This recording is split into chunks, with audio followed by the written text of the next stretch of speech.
Hello everyone, welcome back again to Vinay Marg. आप लोगों ने आई होप कि प्रीवियस वीडियो देखा होगा बिहार स्पेशल का, और ज्योग्राफी और इन्वायरमेंट के जितने भी प्रीवियस ईयर क्वेश्चन पूछे हुए थे लास्ट 5 ईयर में बिहार पीसीएस में। ठीक है, उसका हमने डिस्कशन एकदम हॉलिस्टिक मैनर में किया है। आज हम लोग पॉलिटी स्टार्ट करेंगे, जो कि 67 से लेकर 71 तक जितने भी पेपर हुए हैं, मतलब बिहार के पेपर 5 या 6 हुए हैं, ठीक है, उसको हम लोग कम्प्लीटली डिस्कस करेंगे। सिर्फ मतलब ये डिस्कशन से आपको ये फाइनलाइज हो जाएगा कि पॉलिटी यहाँ से लास्ट मिनट रिवीजन हो जाएगा। ठीक है, फॉर एग्जांपल मैं दिखाता हूँ, जैसे कि यहाँ पे कुछ इन्फॉर्मेशन है 67 का है, तो यहाँ पे है, तो बाकी सारे ऑप्शन का भी यहाँ पे वैल्यू एडिशन है। ठीक है, तो वो चीज़ें भी हो जाएंगी। अपार्ट फ्रॉम दैट, लेट से कि यहाँ पे बेसिक प्रोविज़न पूछता है कि कौन प्रोविज़न कहाँ से लिया गया है, तो मैंने एक रिवीजन सीट में सारी चीज़ों को इसको एक जगह कंपाइल कर दिया है। ठीक है, यहाँ पे इंपॉर्टेंट कंस्टिट्यूशन मेकिंग में जो इंपॉर्टेंट, जैसे यहाँ पे डेट पूछ दिया था कि कितना टाइम लगा था, सिमिलरली कब क्या आया था, उससे रिलेटेड सारे इन्फॉर्मेशन यहाँ पे हमने एक जगह कंपाइल कर दिया है। सिमिलरली यहाँ पे पंचायती राज से हर साल क्वेश्चन पूछता है, तो उसको हमने कंपाइल कर दिया यहाँ पे। ठीक है, यहाँ पे देखोगे तो आप ओरिजिनल जुरिस्डिक्शन जो सुप्रीम कोर्ट का जो मेजर जुरिस्डिक्शन है, ठीक है, उससे रिलेटेड जो प्रोविज़न बार बार पूछता है, वो सारी चीज़ें हमने एक जगह कंपाइल कर दी है। वो चीज़ें कहाँ पे आपको देखने को मिलेगा, तो यहाँ पे तो अमेंडमेंट है, ये पार्लियामेंट है, ये जो रिस्ट्रिक्शन है। ठीक है, यहाँ पे जो रिस्ट्रिक्शन रिलेटेड जितने भी इन्फॉर्मेशन है वो सारे कंपाइल कर दिया है। यहाँ पे जो 105 से लेकर 120 के बीच में इंपॉर्टेंट आर्टिकल पूछता है, उसको मैंने कंपाइल कर दिया है। ठीक है, यहाँ पे देखो तो जितने भी मोशन होते हैं, ठीक है, जैसे नो कॉन्फिडेंस मोशन हो गया, फिर एडजर्नमेंट मोशन हो गया, सेंसर मोशन हो गया, प्रिविलेज मोशन हो गया। ठीक है, पॉइंट ऑफ ऑर्डर क्या होता है, क्लोजर मोशन क्या होता है, टोकन कट मोशन क्या होता है, वो सब क्वेश्चन पूछा हुआ है बीपीएससी। यहाँ पे देखो जैसे कट मोशन पूछा हुआ है। ठीक है, तो ये सब सारे हमने एक जगह कंपाइल कर दिया है। इससे क्या होगा ना कि क्विक रिवीजन हो जाएगी। जैसे देखो आर्टिकल 243 जो पंचायती राज से रिलेटेड मेजर आर्टिकल्स है, उसको यहाँ पे डिस्कशन हम करेंगे। मेजर अमेंडमेंट है, उससे रिलेटेड क्वेश्चन जो पूछता है उसको हम लोग डिस्कस करेंगे। जैसे यहाँ पे देखो अमेंडमेंट रिलेटेड क्वेश्चन, यहाँ पे देखो अमेंडमेंट रिलेटेड क्वेश्चन, यहाँ पे देखो अमेंडमेंट रिलेटेड क्वेश्चन। तो एक ही साल में 3-4 क्वेश्चन अमेंडमेंट से पूछा हुआ है। यहाँ पे देखो 42nd अमेंडमेंट। ठीक है, तो इससे क्वेश्चन पूछा है, तो इसको भी क्विक रिवीजन कर लेंगे। इस वीडियो को ख़त्म करने के बाद से आपके जितने भी डाउट होंगे, यहाँ पे देखो जो मेजर आर्टिकल्स है बिटवीन 1 to 50, ठीक है, उसको हम लोग यहाँ पे कवर कर देंगे। तो जितने भी क्वेश्चन यहाँ से बीपीएससी, चाहे वो अपने पास्ट ईयर में पूछा हुआ है, चाहे फर्दर आगे पूछेगा, ठीक है, वो सब सारे यहाँ पे कवर हो जाएगा। तो do watch the video till the last and do let me know कि आपको ये इन्फॉर्मेशन कैसा लगा। स्टार्ट करते हैं आज का सेशन जो है वो 71 बीपीएससी के जो भी पॉलिटी का क्वेश्चन था उससे। ठीक है, and then for the 67, 68, 69 and 70 तक हम लोग इसको कवर करेंगे इसी कंप्लीट वीडियो में। ठीक है, एंड आप अपना फीडबैक जरूर दीजिए कि आपको ये सब इन्फॉर्मेशन कैसा लगा, एक जगह सारे compile sources along with that जो एक्सप्लेनेशन है वो। ठीक है, ओके, तो now let's start the lecture 71 का। यहाँ पे देखो क्वेश्चन है कि देखो हिंदी और इंग्लिश तो 71 का मिलेगा, बाकी तो इंग्लिश में है, तो डू पे योर अटेंशन बढ़िया से। ठीक है, 56 कह रहा है कि the power to recruit secretarial staff of the house of people is vested in. जो हाउस ऑफ पीपल किसको बोलते हैं, तो लोकसभा को बोलते हैं। ठीक है, ये क्या है कि इसके जितने भी स्टाफ हैं उसको रिक्रूट करने का पावर किसके पास होता है। क्या वो पीएमओ ऑफिस में होता है? नहीं। यूनियन पब्लिक सर्विस कमीशन करता है? नहीं। एसएससी करता है? नहीं। It is the president after consultation with the speaker of the house of the people. Basically president के थ्रू रिक्रूटमेंट होती है by after consultation of the house of the people. जो स्पीकर होते हैं उनसे कंसल्टेशन के बाद से प्रेसिडेंट जो है वो रिक्रूट करते हैं, या उसका पावर जो है वेस्टेड होता है इन द प्रेसिडेंट। तो राइट आंसर ऑप्शन डी हो जाएगा। ठीक है, नाउ यूपीएससी का आर्टिकल कितने में है, इसका आर्टिकल तो 312 से लेकर समथिंग 319 तक है। ठीक है, और एसएससी, ये क्या एसएससी बता सकते हो कि ये कॉन्स्टिट्यूशनल बॉडी है, नॉन कॉन्स्टिट्यूशनल बॉडी है? Do let me know in the comment section. Now 57 number question, attorney general से क्वेश्चन काफ़ी बार पूछा गया है और आगे भी पूछा जाएगा। अटॉर्नी जनरल जो है ऑफ इंडिया, उनके पावर के बारे में पूछा हुआ। Basically it is not entitled of audience, is not entitled of audience except the supreme court. ये बात गलत है, मतलब he is entitled to be in the all the court, जहाँ पे सुप्रीम कोर्ट भी है, हाई कोर्ट भी है, और सबऑर्डिनेट कोर्ट जो है वहाँ पे भी है। ठीक है, तो इस चीज़ को ध्यान रखना। He gives advice to the president on legal matter, ये बात यहाँ पे ट्रू है। ये जो है एडवाइस देते हैं to the president, basically advice to parliament और गवर्नमेंट, पार्लियामेंट या गवर्नमेंट देते हैं। ठीक है, but since president is the part of parliament, तो इसलिए जो है यहाँ पे ये स्टेटमेंट ट्रू है। नाउ सी देखो, can not participate in the proceeding of in the house of parliament, ये गलत है। ही कैन पार्टिसिपेट, तो कैन नॉट वाला बात गलत है। Is a whole time council for the government, नहीं। He can be removed any time, ठीक है। तो प्लेजर ऑफ प्रेसिडेंट पे इनका भी काम होता है, ठीक है।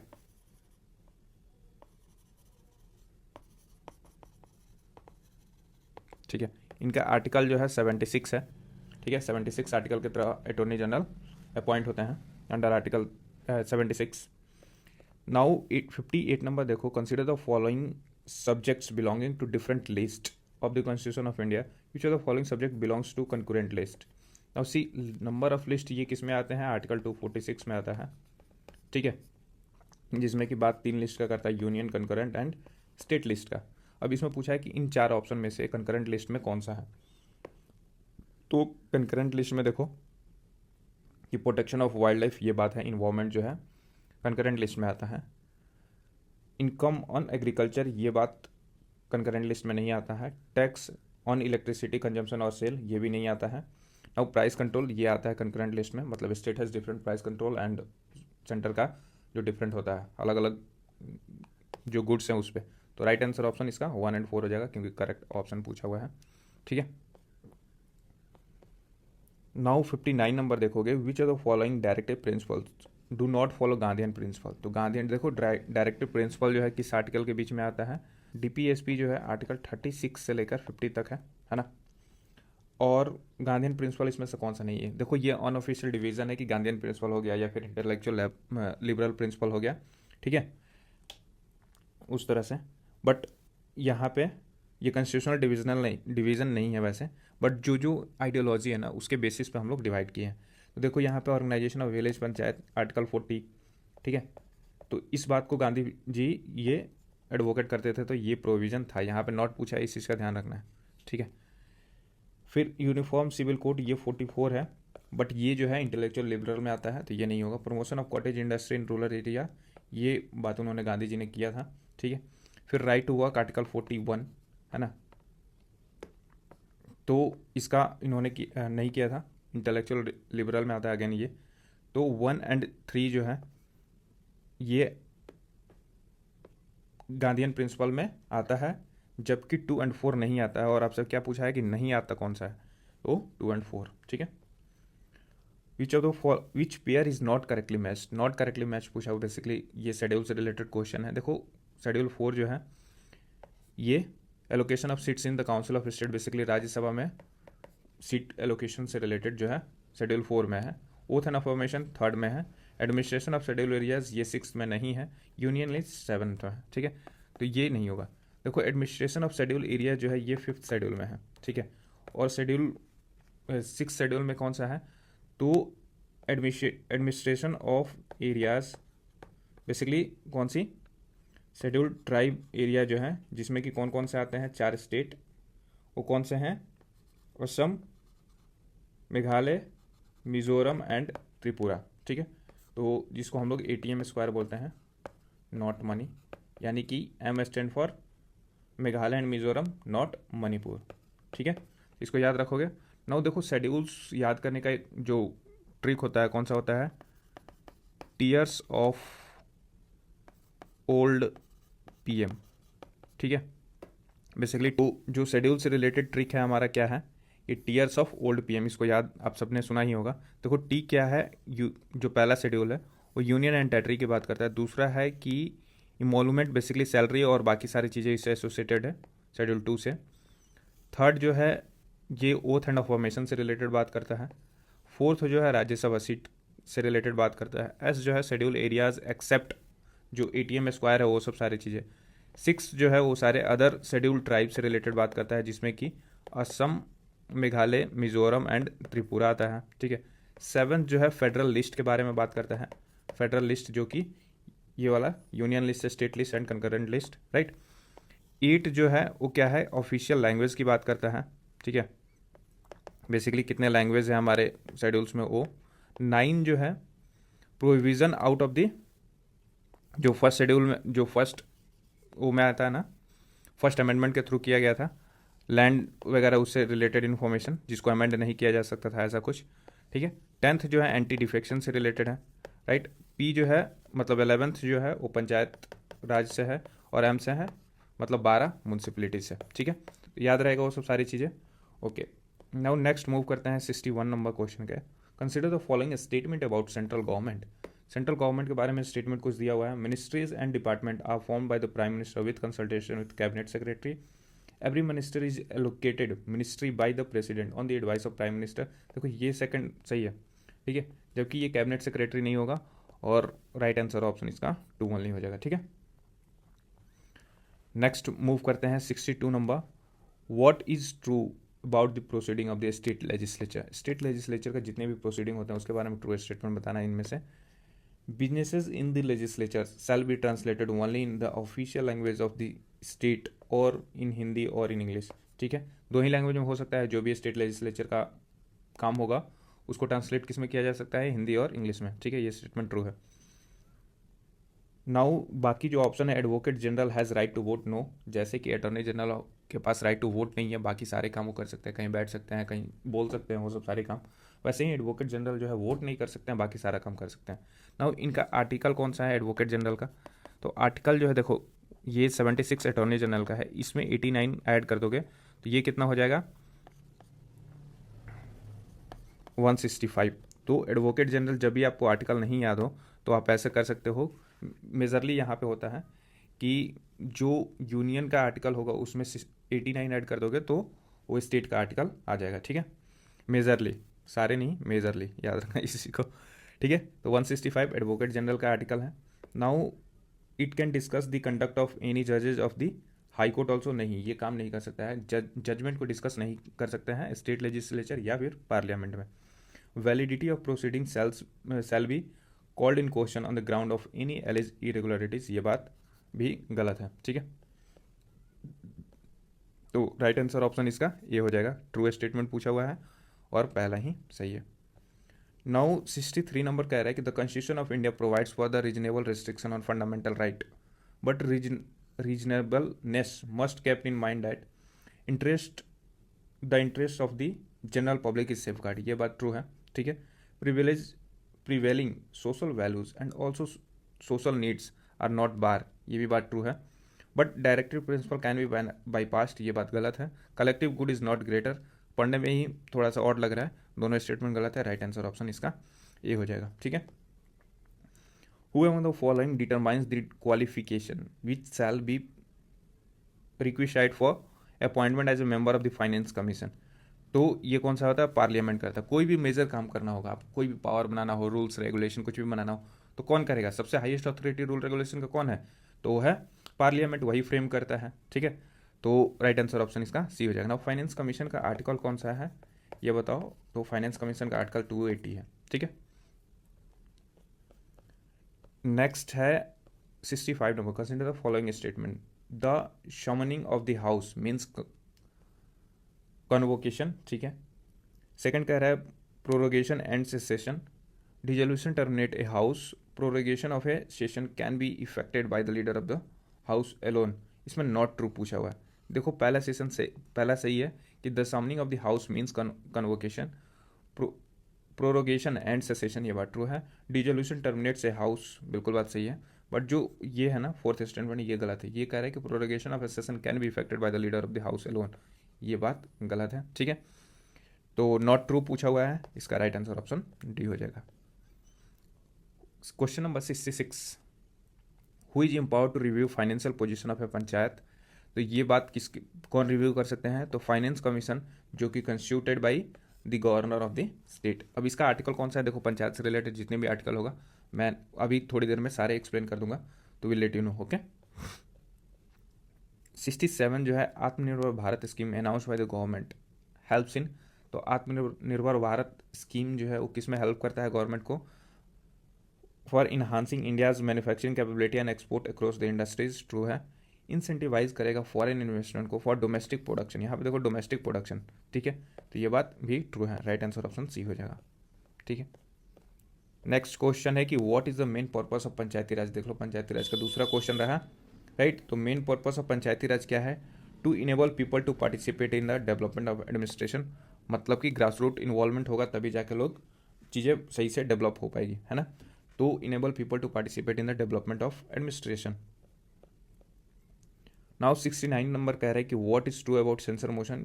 ये डिलीट हो गया था क्वेश्चन, ठीक है, कोई इसका आंसर नहीं है, बट क्या एग्जैक्टली होता है सेंसर मोशन में, हम just wait for few minutes, अभी पूरा एक्सप्लेनेशन एकदम आपको विथ प्रूफ दिखाते हैं, ठीक है, और सारी चीज़ें वहाँ पे क्लियर हो जाएगी। नाउ 70 नंबर कह रहा है कि विच of the following subjects fall with in the jurisdiction of both high court and supreme court. ये बेसिकली जो है प्रोटेक्शन ऑफ फंडामेंटल राइट होता है, बट अगेन जितने भी जुरिस्डिक्शन ऑफ है सुप्रीम कोर्ट के एंड हाई कोर्ट के, वो सारे हम दिखाएंगे, ठीक है। अब देखो इससे क्या हो रहा है ना कि जो प्रीवियस ईयर क्वेश्चन है ना उसका थीम यहाँ पे जुरिस्डिक्शन से पूछा, सेंसर मोशन से पूछा, पंचायती राज, ठीक है, यहाँ पे ये स्कीम है, अगेन पंचायती राज, यहाँ पे पार्लियामेंट का काम पूछा है, ठीक है, अगेन यहाँ पे भी फाइनेंस कमीशन पूछा हुआ है, फंडामेंटल राइट पूछा हुआ है, स्टेट लेजिस्लेचर पूछा हुआ है, सेंट्रल गवर्नमेंट अगेन पार्लियामेंट, ठीक है, शेड्यूल पूछा हुआ है, डायरेक्टिव प्रिंसिपल डीपीएस भी पूछा हुआ है, एंड यहाँ पे लिस्टिंग पूछा हुआ है, यूनियन कंकरेंट लिस्ट, ठीक है, अटॉर्नी जनरल और लोकसभा बेसिकली पार्लियामेंट। अब यहाँ पे थीम जो है सारे सेम है जो ऑलरेडी प्रीवियस में पूछा जा चुका है, राइट। तो अभी तो हमने 71 का कंप्लीट किया, अब यहाँ से स्टार्ट करते हैं 67, ठीक है, और इसको बहुत अच्छे से करेंगे, राइट, और सारे एक एक एक्सप्लेनेशन देखेंगे, ओके। 67 बीपीएससी का जो भी पॉलिटी का क्वेश्चन है वो हम देखेंगे अभी, राइट, और फर्दर जो है आगे देखेंगे कि क्या इसमें और वैल्यू एडिशन हो सकता है, लाइक सिमिलर टू जो 71 में हमने देखा था, राइट। तो let's start. Generally how many sessions are there in the Lok Sabha में कितने सेशन होते हैं जनरली, ये जनरली पूछा हुआ है, ठीक है। तो जनरली कितने सेशन होते हैं बेसिकली इसमें, तो 3 सेशन होते हैं, और 3 कौन कौन से सेशन होते हैं वो जान लो कि एक होता है बजट सेशन, ठीक है, दूसरा होता है मानसून सेशन, और तीसरा होता है विंटर सेशन, ठीक है। तो बजट सेशन जो है कब से कब तक चलता है, फरवरी से मई तक चलता है, राइट। मानसून सेशन कब से चलता है, तो जुलाई से लेकर आपको लगभग अगस्त या सितंबर तक चलता है, ठीक है, जुलाई अगस्त सितंबर अक्टूबर तक चलता है, ठीक है। फिर विंटर सेशन जो है नवंबर से लेकर नवंबर टू जनवरी, ठीक है, ये चलता है। इसका एक बार मंथ देख लेना, ठीक है, बट ये 3 याद रहेगा कि जो है budget session, monsoon session and winter session, right, 3 session होते हैं जनरली, ठीक है। नाउ 42 नंबर है कि who was the chairman of the first law commission in independent India. जो फर्स्ट लॉ कमीशन है, ठीक है, उसके चेयरमैन कौन थे, इंडिपेंडेंट इंडिया के फर्स्ट चेयरमैन बेसिकली पूछा हुआ है। तो ये कौन से थे, एमसी सेटलवेड। एमसी सेटलवेड जो है पहले चेयरमैन थे लॉ कमीशन के। नाउ अभी जो है करंट कौन सा लॉ कमीशन चल रहा है, तो अभी जो है 23rd लॉ कमीशन चल रहा है। और देखो लॉ कमिश्नर या लॉ कमीशन का टेन्योर कितना होता है, टर्म कितना होता है, 3 साल का होता है। करंट जो चेयरमैन कौन है, दिनेश माहेश्वरी।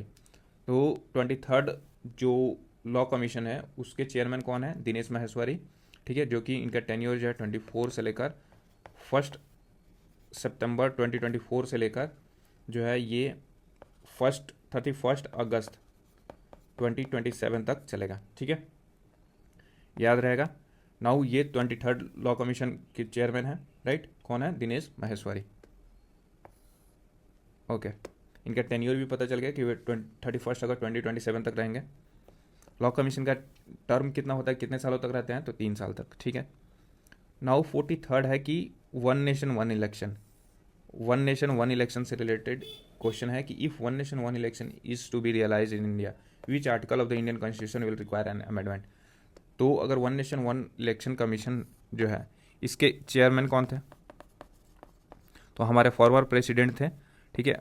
फॉर्मर प्रेसिडेंट कौन से थे, तो रामनाथ कोविंद, ठीक है।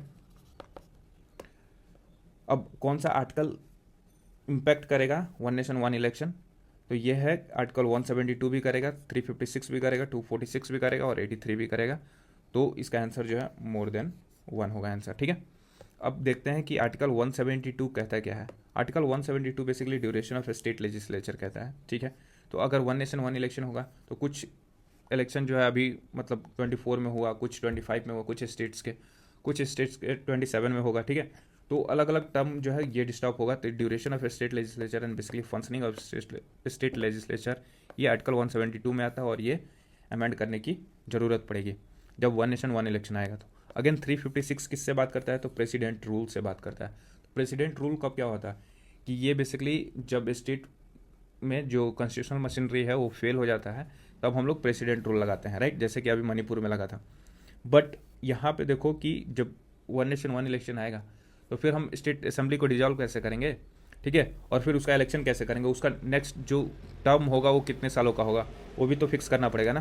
तो ये सब सारी चीज़ें यहाँ पे भी कुछ प्रोविजन अमेंड करने पड़ेंगे। नाउ 246 ये बेसिकली किससे बात करता है, legislative power of union and state से, ठीक है। ये basically legislative power of union and state का क्या है, जैसे कि 3 लिस्ट आते हैं, union, state and concurrent list, तो इससे आता है 246 से, ठीक है, तो इसको भी अमेंड करना पड़ेगा। नाउ 83 नंबर कहता है कि ये बेसिकली ड्यूरेशन ऑफ पार्लियामेंट से रिलेटेड बात करता है। अब यहाँ पे देखो जो मैंने 89 वाला कंसेप्ट बताया था कि 83 जो है डील्स करता है ड्यूरेशन ऑफ पार्लियामेंट, इसमें जो है 89 ऐड कर दोगे तो ये कितना हो जाएगा 172, और ये ड्यूरेशन ऑफ स्टेट लेजिस्लेचर से डील करता है, ठीक है। तो ऐसे ही मतलब मेजर प्रोविजन जो है 89 में ऐड करोगे तो आपको याद हो जाएगा, ठीक है। तो चारों एक्सप्लेनेशन क्लियर हुआ, कौन कौन सा काम किस में है, ठीक है। राइट आंसर ऑप्शन जो है इसका ई हो जाएगा, मोर देन वन। नाउ 44 नंबर है कि which state does not have panchayat system. Basically कह रहा है कि इनमें से कौन से स्टेट में पंचायत सिस्टम नहीं है, ठीक है। तो देखो पंचायत सिस्टम कहाँ नहीं है वो चीज़ें आपको पता होना चाहिए कि नागालैंड में पंचायत नहीं है, ठीक है, मेघालय में नहीं है, मिजोरम में नहीं है। 3 ऐसे स्टेट है जहाँ पे पंचायत सिस्टम नहीं है, ठीक है। तो तीनों ऑप्शन में था, राइट आंसर जो है इसका ऑप्शन ई हो जाएगा, मोर than one. Apart from that, इसके अलावा, इस नागालैंड, मेघालय, मिजोरम के अलावा जो यूनियन टेरिटरी ऑफ दिल्ली है यहाँ पे पंचायती राज सिस्टम जो है एप्लीकेबल नहीं है, ठीक है। और इस बात को कहाँ मेंशन किया गया है, आर्टिकल 243M में, ठीक है। तो याद रहेगा इस चीज़ का भी, केरला में तो पंचायती राज सिस्टम है, ठीक है। तो ये एक्स्ट्रा इन्फॉर्मेशन हुआ अगेन पंचायती राज इलेक्शन से रिलेटेड, ठीक है, मतलब बेसिकली पंचायती राज से रिलेटेड। बाकी सारे स्टेट में पंचायत इलेक्शन होते हैं बट इन 3 में नहीं होते। कौन से, Nagaland, Meghalaya and Mizoram. Remember Manipur again नहीं है ऑप्शन में, मतलब मणिपुर नहीं होगा यहाँ पे भी, ओके। तो आई होप कि ये इन्फॉर्मेशन आपको सही लगा होगा।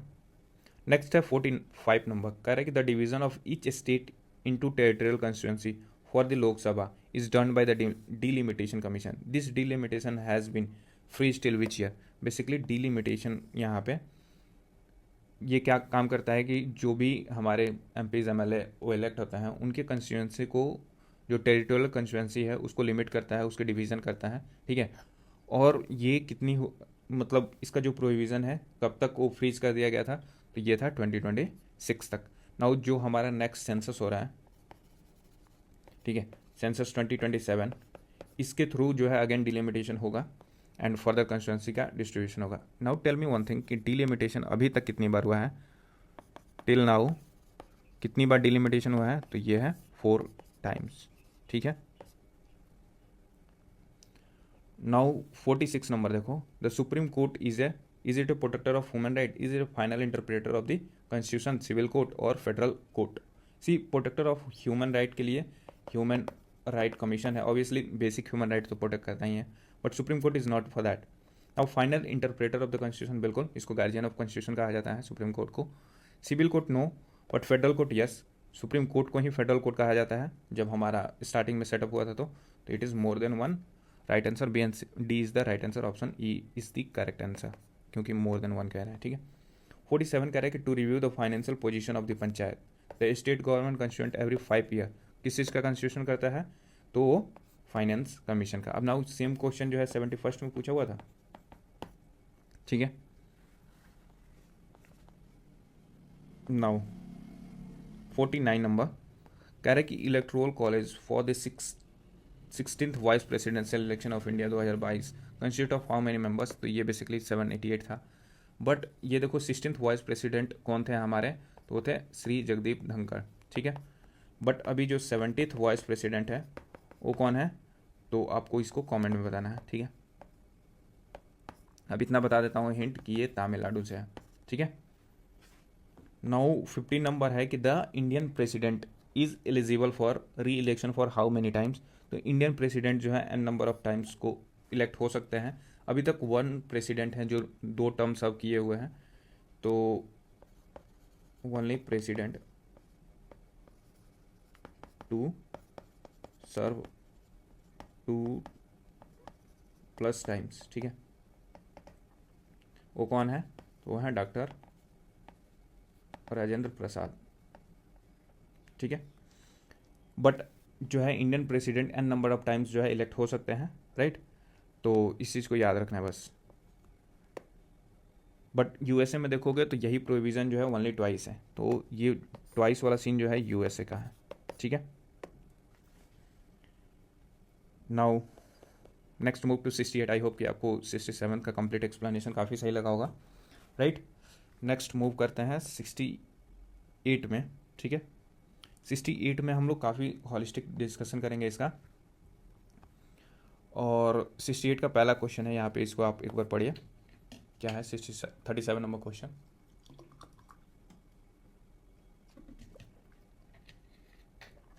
थर्टी सेवन नंबर क्वेश्चन कह रहा है कि arrange the following words in logical and meaningful order.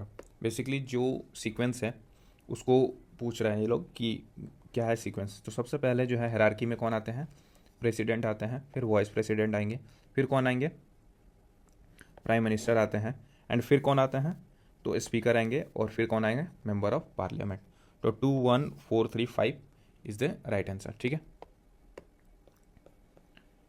Now 41 number कह रहा है कि with reference to the consumer dispute redressal at the district level in India which of the following statement is not correct. तो the district forum entertain the complaint where the value of goods और service does not exceeds ₹50 lakh, ठीक है। The state government can establish more than one district forum in a district if it deems fit. Okay. One of the member of the district forum shall be a women. ठीक है। तो ये तीनों statement true है, right. But यहाँ पे पूछा हुआ है कि नॉट करेक्ट, तो कोई भी स्टेटमेंट करेक्ट नहीं है, मतलब कोई भी स्टेटमेंट जो है गलत नहीं है, इसलिए non is the right answer, option E. Now 42 question कह रहा है कि at what level does the panchayat समिति operate in Panchayati Raj structure. तो पंचायती राज स्ट्रक्चर क्या है? ये 3 टियर स्ट्रक्चर है, 3 टियर स्ट्रक्चर है। कौन दिया था? तो बलवंत राय मेहता ने दिया था, ठीक है। और ये कैसा ब्लॉक है? एक तो मतलब बेसिकली इसका टॉप टू बॉटम अप्रोच है। बेसिकली कौन से हैं? तो एक डिस्ट्रिक्ट लेवल पे कौन होते हैं वो बता दो आप, और एक जैसे देखो नीचे सबसे नीचे पंचायत होता है, राइट। मिड लेवल पे ब्लॉक लेवल होता है, और डिस्ट्रिक्ट लेवल पे कौन होते हैं? एक डिस्ट्रिक्ट लेवल पे होता है। तो ये 3 टियर स्ट्रक्चर है इसका। अब यहाँ पे एट व्हाट लेवल, तो देखो पंचायत समिति जो है वो ऑपरेट करता है एट ब्लॉक लेवल, ठीक है। तो यहाँ पे B is the A is the right answer, block level, ठीक है। Which of the following was establish as the first programme of community development. देखो फर्स्ट प्रोग्राम कह रहा है कि ऑफ कम्युनिटी डेवलपमेंट, ये बेसिकली यहाँ पे नेशनल एक्सटेंशन सर्विस जो है 1953 में एस्टेब्लिश किया गया था, ठीक है। साथ में साथ कम्युनिटी डेवलपमेंट प्रोजेक्ट जो था वो भी डेवलप किया गया था 1952 या 53 में, ठीक है। तो ये चीज़ें हैं। तो नेशनल एक्सटेंशन सर्विस जो है 1953 में एस्टेब्लिश किया गया था, और इन सब में सबसे पहले आएगा, तो राइट आंसर ऑप्शन इसका बी हो जाएगा। नाउ यहाँ पे आते हैं कि the phrase equality before law, the phrase equality before law use in article 14 of the Indian constitution has been borrowed from the constitution of. कौन सी कंट्री के कॉन्स्टिट्यूशन से इक्वालिटी बिफोर लॉ जो प्रोविज़न है और फ्रेज है उसको borrow किया गया? तो राइट आंसर ऑप्शन इसका बी हो जाएगा, ब्रिटेन से। बट बाकी जो ऑप्शन है उसको हम लोग देख लेते हैं। यहाँ पे देखो क्विक रिवीजन के लिए कंसंट्रेशन करना यहाँ पे कि हम इधर कंट्री लिखा हुआ है और इधर जो भी फीचर बोरो किए हैं वो हर साल एक क्वेश्चन इससे आता है, तो make sure to revise this. देखो यूनाइटेड किंगडम या ब्रिटेन से कौन सा हमने लिया है सिस्टम? एक तो पार्लियामेंट्री प्रिविलेज का लिया है, रूल ऑफ लॉ का लिया है, कैबिनेट सिस्टम जो हमारे कैबिनेट सिस्टम है उसको भी हमने ब्रिटिश से ही लिया है, रूल ऑफ लॉ भी लिया है। लेजिस्लेचर का जो प्रोसीजर है, लेजिस्लेटिव प्रोसीजर, वो भी हमने ब्रिटेन से ही लिया है। सिंगल सिटीजनशिप ये भी हमने ब्रिटेन से लिया है, एंड प्रोरोगेटिव रीट्स जो रीट का प्रोविज़न है वो भी हमने ब्रिटेन से ही लिया है। नाउ यहीं पे प्रोसीजर एक याद ऐड कर लेना, तो procedure established by equality before law, ये भी प्रोविज़न जो है हमने ब्रिटेन से ही लिया है, ठीक है। नाउ यूएसए से क्या लिया है वो हम देखते हैं कि यूनाइटेड स्टेट से हमने फंडामेंटल राइट लिया है। ये प्रीवियस ईयर क्वेश्चन भी है, अभी दिखाएंगे हम, ठीक है। यूएस से हमने क्या लिया है? फंडामेंटल राइट लिया है। इंडिपेंडेंस ऑफ जुडिशरी लिया है। Remember it's not integrated, it's independence of judiciary हमने यूएस से लिया है। जुडिशियल रिव्यू का प्रोविज़न जो है हमने कहाँ से लिया है, यूएस से लिया है। Again impeachment of president, president को जो हम इम्पीच करने का प्रोविज़न है जो कि आर्टिकल 61 में है, वो भी हमने यूएस से लिया है। वाइस प्रेसिडेंट का प्रोविज़न भी हमने यूएस से लिया है। एंड रिमूवल ऑफ जजेज का भी प्रोविज़न जो है हमने यूएस से लिया है। ठीक है, नाउ आयरलैंड से हमने क्या क्या लिया है, आयरलैंड से हमने डीपीएसपी लिया है। ये भी क्वेश्चन अभी आएगा, हम दिखाएंगे। ठीक है, डीपीएसपी का जो प्रोविज़न है directive principle of state policy, वो भी आयरलैंड से हमने लिया है। Nomination of member to Rajya Sabha, remember यहाँ पे किस चीज़ की बात कर रहा है, नॉमिनेशन किसमें, राज्यसभा में जो 12 मेंबर नॉमिनेट होता है ना, जिसको प्रेसिडेंट नॉमिनेट करते हैं, ये प्रोविज़न हमने कहाँ से लिया है, तो आयरलैंड से लिया है। मेथड ऑफ प्रेसिडेंशियल इलेक्शन, सिर्फ प्रेसिडेंट का इलेक्शन जो होता है वो हमने कहाँ से लिया है, तो वो भी हमने आयरलैंड से लिया है। ठीक है, देखो इम्पीच करने का प्रोविज़न हमने यूएस से लिया है प्रेसिडेंट को, लेकिन इनका इलेक्शन कैसे होगा इसका प्रोविज़न हमने कहाँ से लिया है, आयरलैंड से लिया है। नाउ कनाडा, देखो कनाडा से हमने क्या क्या लिया है, तो ये फेडरेशन विथ स्ट्रॉन्ग सेंटर, आपको पता है कि हमारा जो है सेंटर स्ट्रॉन्ग है और ये हमारा फेडरल यूनिट है, इसलिए फेडरेशन विथ स्ट्रॉन्ग सेंटर ये प्रोविज़न हमने कनाडा से लिया है। रेसिड्यूरी पावर, मतलब जो तीनों लिस्ट में ना हो, यूनियन, कंकरेंट और स्टेट लिस्ट तीनों में ना हो, वो होता है रेसिड्यूरी पावर, और ये प्रोविज़न सेंटर को बिलोंग करता है, मतलब सेंटर इसके अथॉरिटी होता है। ठीक है, ये भी यूनियन में चला जाता है, तो ये भी प्रोविज़न हमने कहाँ से लिया है, कनाडा से लिया है। ठीक है, now appointment of state governor, जो स्टेट में गवर्नर होते हैं, ठीक है, उसका अपॉइंटमेंट सेंटर करता है, बट इसका प्रोविज़न हमने कहाँ से लिया है, तो हमने कनाडा से लिया है। ठीक है, या कनाडा। ऑस्ट्रेलिया, ऑस्ट्रेलिया से हमने कौन कौन से प्रोविज़न लिया है, make sure to remember this. जो कंकरेंट लिस्ट का जो प्रोविज़न है वो हमने ऑस्ट्रेलिया से लिया है। Freedom of trade and commerce, इसका जो प्रोविज़न है हमने ऑस्ट्रेलिया से लिया है।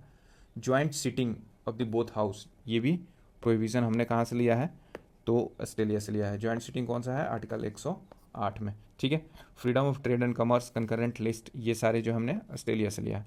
नाउ जर्मनी से हमने क्या लिया है वो देखते हैं। देखो जर्मनी से हमने suspension of fundamental right during emergency, जब भी इमरजेंसी लगेगा उस टाइम पे कुछ फंडामेंटल राइट को हम सस्पेंड कर सकते हैं, और इस प्रोविज़न को हमने कहाँ से लिया है, जर्मनी से। बट रिमेंबर जो है article 20 and 21 can never be suspended. ठीक है,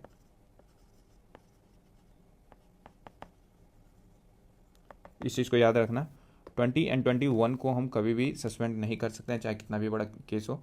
ठीक है, इमरजेंसी के केस में बाकी फंडामेंटल राइट जो है वो सस्पेंड हो सकता है, और ये प्रोविज़न हमने जर्मनी से लिया है।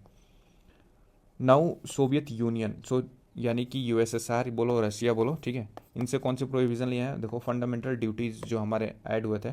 ठीक है, तो फंडामेंटल ड्यूटी जो है आर्टिकल 51A में है, ये प्रोविज़न हमने यूएसएसआर से लिया है।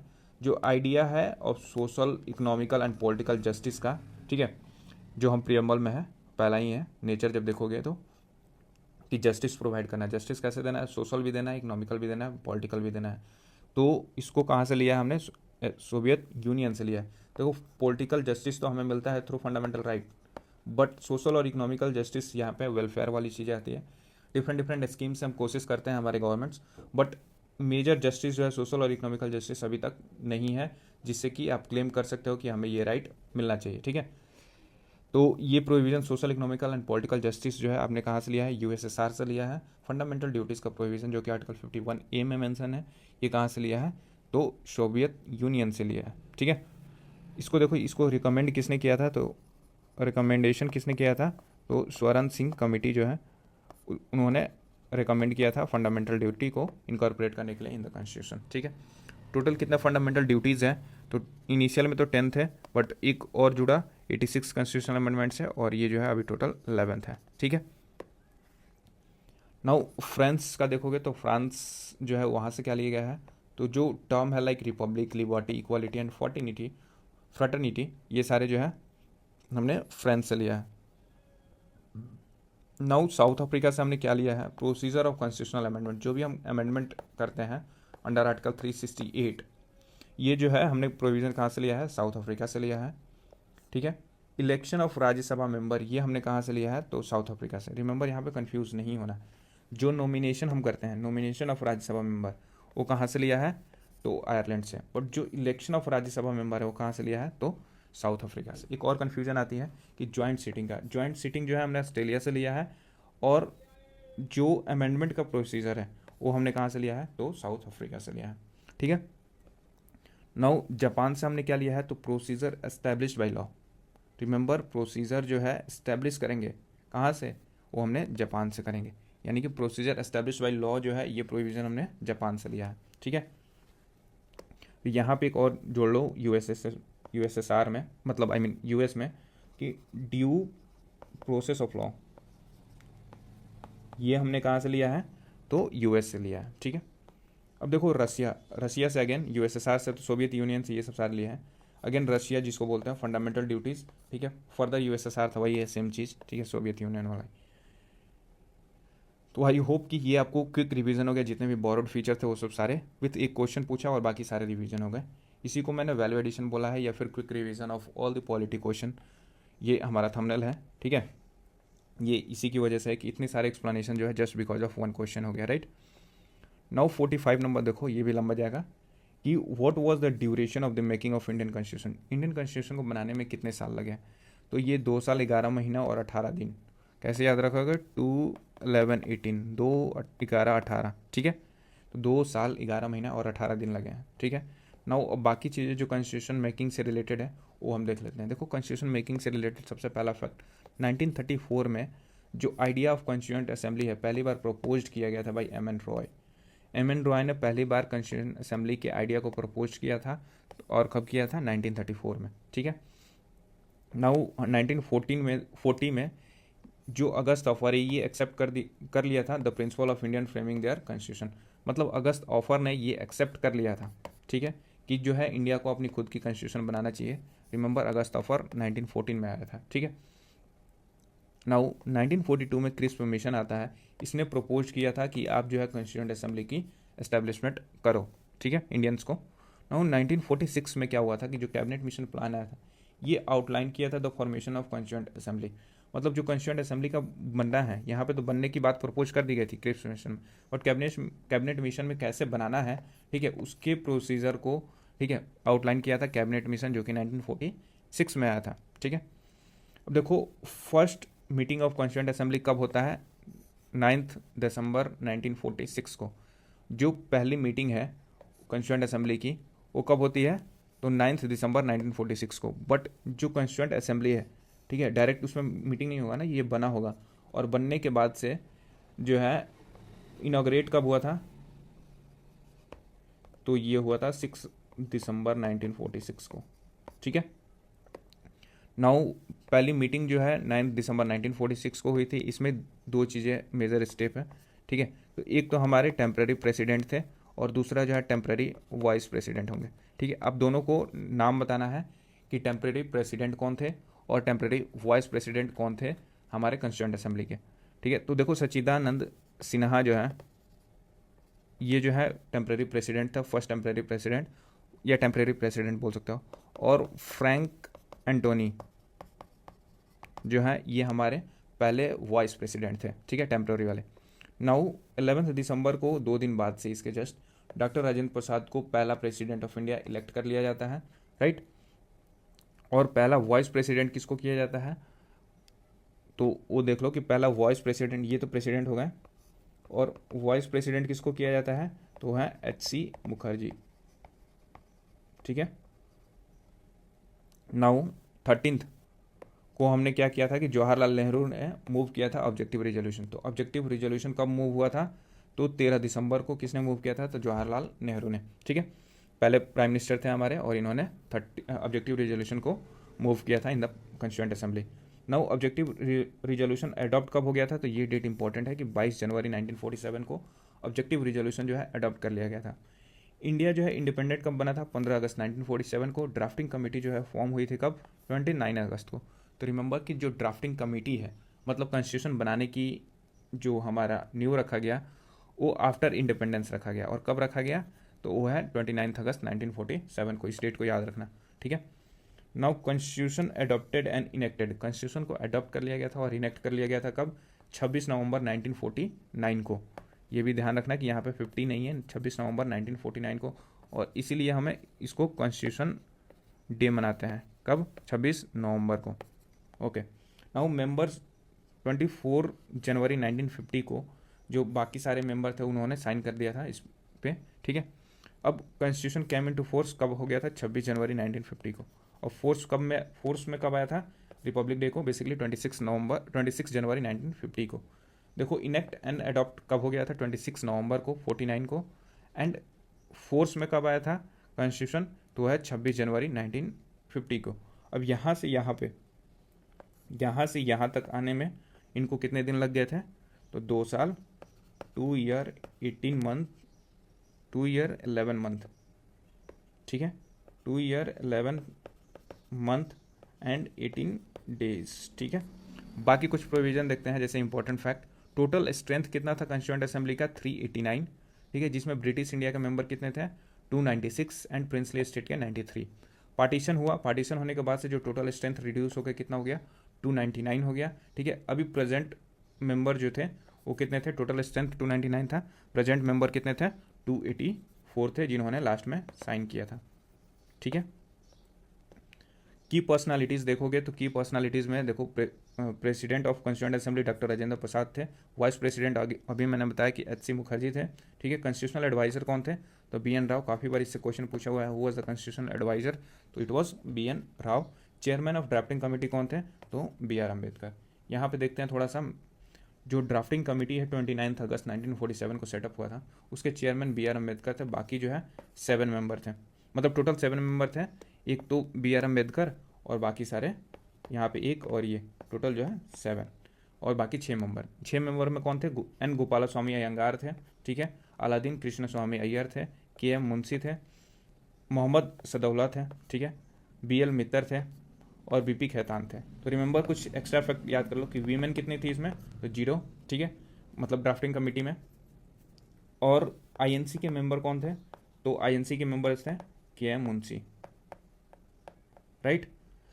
और मुस्लिम देखोगे तो अगर इन केस अगर वैसे देखना होगा तो मुस्लिम देखोगे तो मोहम्मद सदौला, ठीक है। नाउ कितना टाइम लगा था? 2 साल 11 महीने 18 दिन। कितने सेशन में कंप्लीट हुआ था? तो 11 सेशन में हुआ था, ठीक है। 11 सेशन लगे थे, 11 बार जो है सेशन बैठा था इस चीज़ को डिस्कस करने के लिए, और लास्ट में फाइनलाइज हो गया। टोटल डेज ऑफ मीटिंग, जैसे हर सेशन कुछ दिन तक बैठा रहेगा ना, तो वैसे 165 डेज लगे थे of meeting. Now totally cost इस सबको चीज़ों में फाइनली करने में कितना लगा था? 64 लाख। ये भी क्वेश्चन पूछा जाता है, तो do remember that. Total cost जो है कॉन्स्टिट्यूशन को बनाने में कितना लगा था? तो 64 lakh. Now constitution eight adoption, जब एडॉप्ट किया गया 1949 में, तब कितने हुए थे? टोटल आर्टिकल 295 आर्टिकल थे, 22 पार्ट था उसका, ठीक है, और 8 शेड्यूल थे। बट अभी देखोगे तो अभी करंट में कितने हैं? तो करंट में जो है लगभग 470 आर्टिकल है, प्लस आर्टिकल, ठीक है, 25 पार्ट है ना, और लगभग 12 शेड्यूल है, ठीक है। तो आई होप कि ये इन्फॉर्मेशन आपको एक जगह कंपाइल मिल गया। काफ़ी इंपॉर्टेंट था ये। इससे रिलेटेड क्वेश्चन अब कभी भी आएगा, आई एम श्योर कि आप लोग कर लोगे।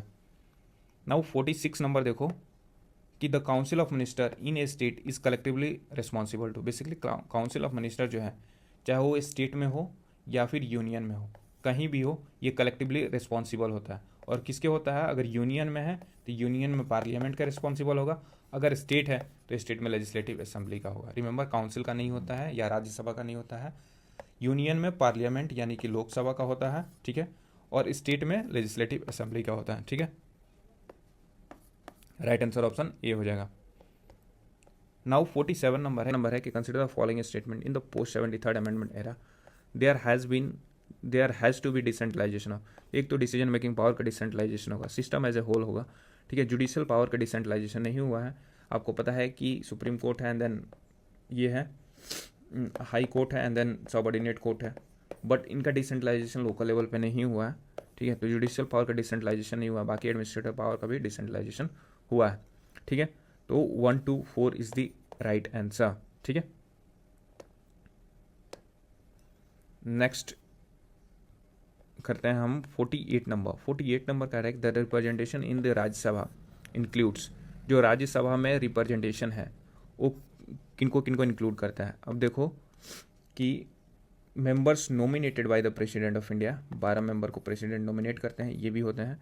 Members directly elected by the citizen, ये नहीं होते हैं। देखो जो राज्यसभा का इलेक्शन है ना, वो डायरेक्ट इलेक्शन नहीं होता है, वो इनडायरेक्ट होता है, ठीक है। नाउ थर्ड कह रहा है C number, member indirectly elected by the citizen through their representative, ये बात ट्रू है।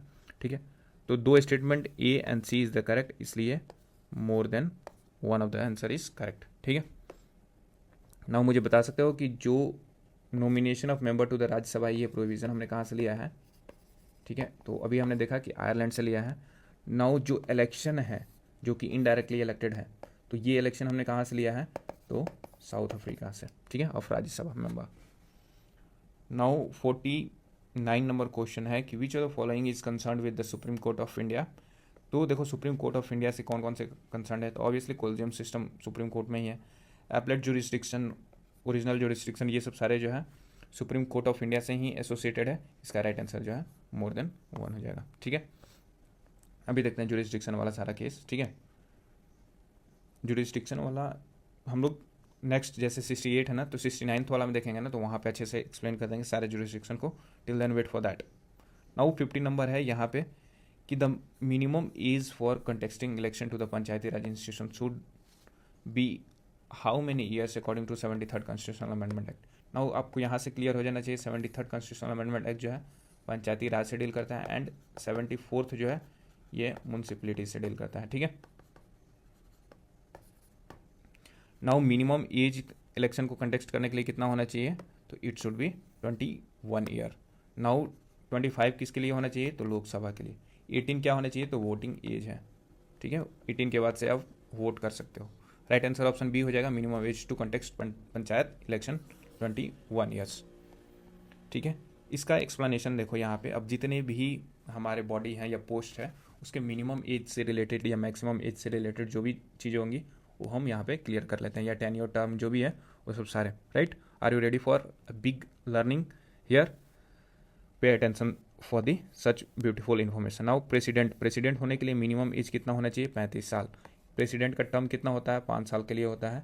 इनकी क्वालिफिकेशन क्या होती है, ये सिटीजन ऑफ इंडिया होना चाहिए, must be qualified for Lok Sabha membership. Basically जो है 25 साल का जो एज है वो तो है ही, क्योंकि मिनिमम एज 35 ईयर है, बट लोकसभा मेंबरशिप को क्वालिफाई करने के लिए इनका जो है क्वालिफिकेशन होना चाहिए। नाउ वाइस प्रेसिडेंट कौन बन सकता है, जिनका एज 35 ईयर है। ठीक है, और ये कितने टर्म के लिए बनते हैं, 5 साल के लिए बनते हैं। ये सिटीजन ऑफ इंडिया होना चाहिए, क्वालिफाइड फॉर राज्यसभा मेंबरशिप। अब ये जो है वाइस प्रेसिडेंट वही बन सकता है जो क्वालिफाइड हो for the membership of Rajya Sabha. ठीक है, नाउ गवर्नर का देखो, गवर्नर 35 ईयर्स है, तो ये president, vice president and governor तीनों का मिनिमम एज जो है 35 ईयर होना चाहिए। नाउ गवर्नर जो है होल्ड करते हैं office during the pleasure of president. Normally इनका टेन्योर जो है 5 साल का होता है। वैसे टर्म नहीं देते हैं, प्रेसिडेंट कभी भी रिमूव कर सकते हैं, हटा सकते हैं इनको, या ट्रांसफ़र कर सकते हैं। तो ये चीज़ें जो है बेसिकली गवर्नर का फिक्स टर्म नहीं होता है। नाउ इनका मेजर क्राइटेरिया क्या है कि ये सिटीजन ऑफ इंडिया होना चाहिए।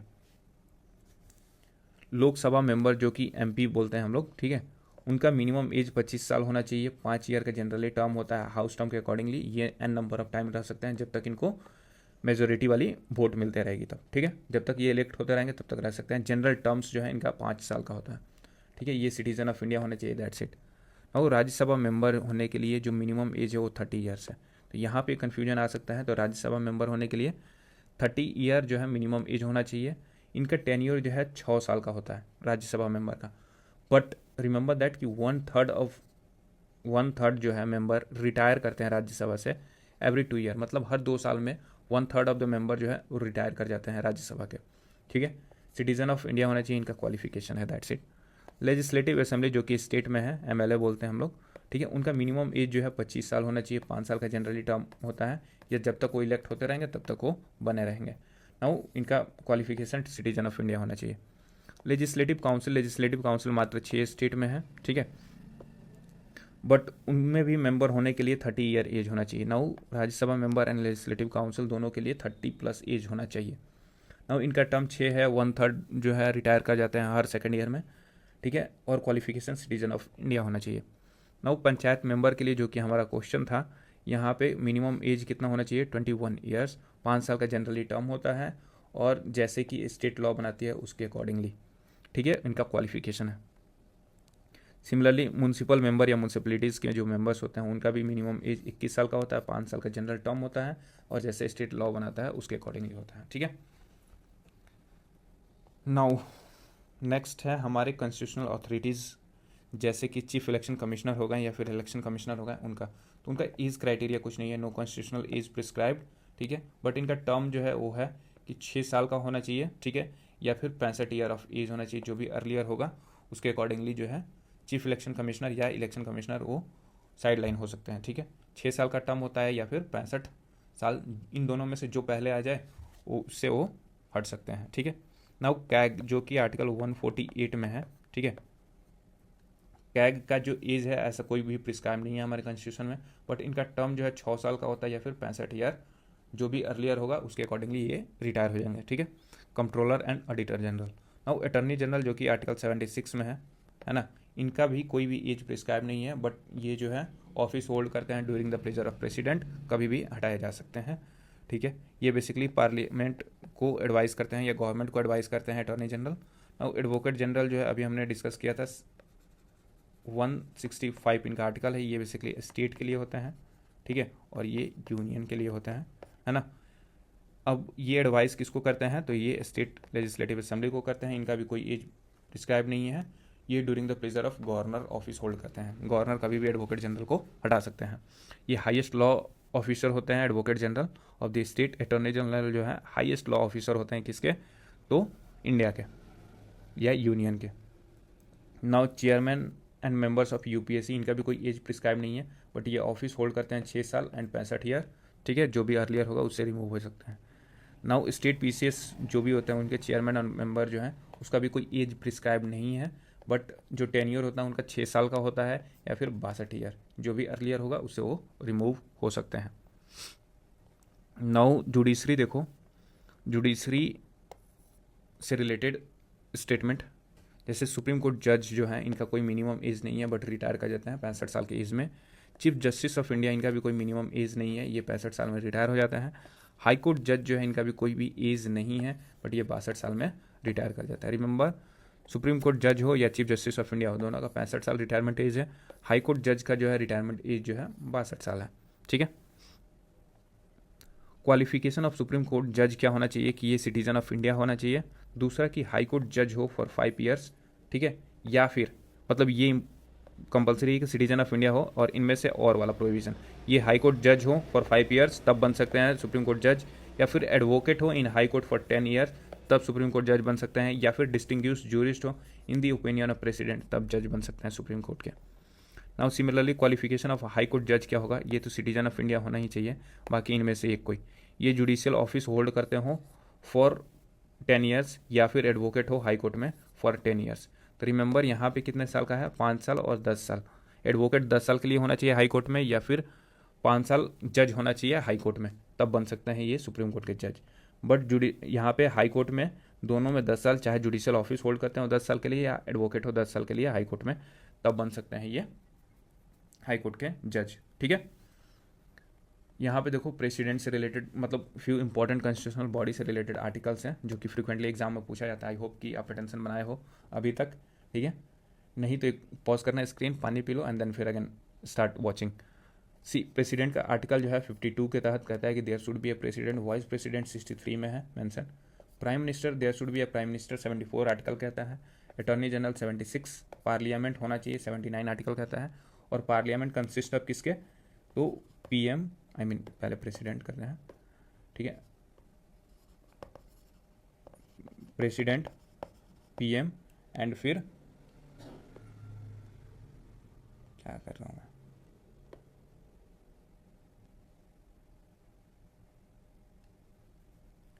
जो पार्लियामेंट है वो कंसिस्ट करता है प्रेसिडेंट, लोकसभा एंड राज्यसभा, ठीक है। नाउ कैग का जो आर्टिकल है 148 है। गवर्नर जो है आर्टिकल 153 के थ्रू अपॉइंट होते हैं। हाई कोर्ट जो है 214 में है मेंशन। यूपीएससी जो है 315 में है। इलेक्शन कमीशन जो है 324 से आते हैं। और फाइनेंस कमीशन 280। इलेक्शन कमीशन जो है पार्ट किस में है, तो पार्ट 15 में है, ठीक है। फाइनेंस कमीशन का आर्टिकल 280 है। और एक और याद कर लो कि कॉन्स्टिट्यूशनल अमेंडमेंट की बात जो है आर्टिकल 368 में होता है, ठीक है।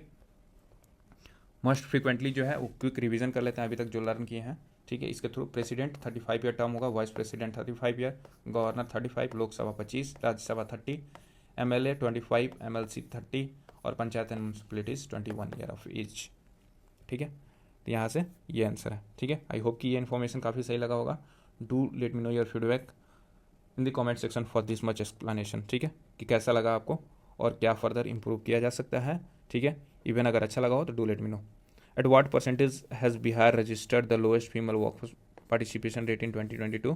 तो बेसिकली जो है फीमेल वर्कफोर्स पार्टिसिपेशन रेट जो है 2022 के हिसाब से 4% जो है रूरल एरिया में है और 6.5% जो है अर्बन एरिया में है। ठीक है, तो ये एक्सप्लेनेशन कंप्लीट हुआ 68 का। नेक्स्ट हम लोग जो है 69 का करते हैं। ठीक है, 69 पीपीएससी का जो भी हम लोग क्वेश्चन डिस्कशन करेंगे अभी। ठीक है, उसके पहले क्वेश्चन देखते हैं। The concept of DPSP in the Indian constitution was borrowed from. मैंने बोला था कि हर साल जो है वो बोरोइंग वाले फीचर से क्वेश्चन पूछता है। अभी हमने डिस्कस किया था वो कहाँ से बोरो था, तो आयरलैंड से, राइट।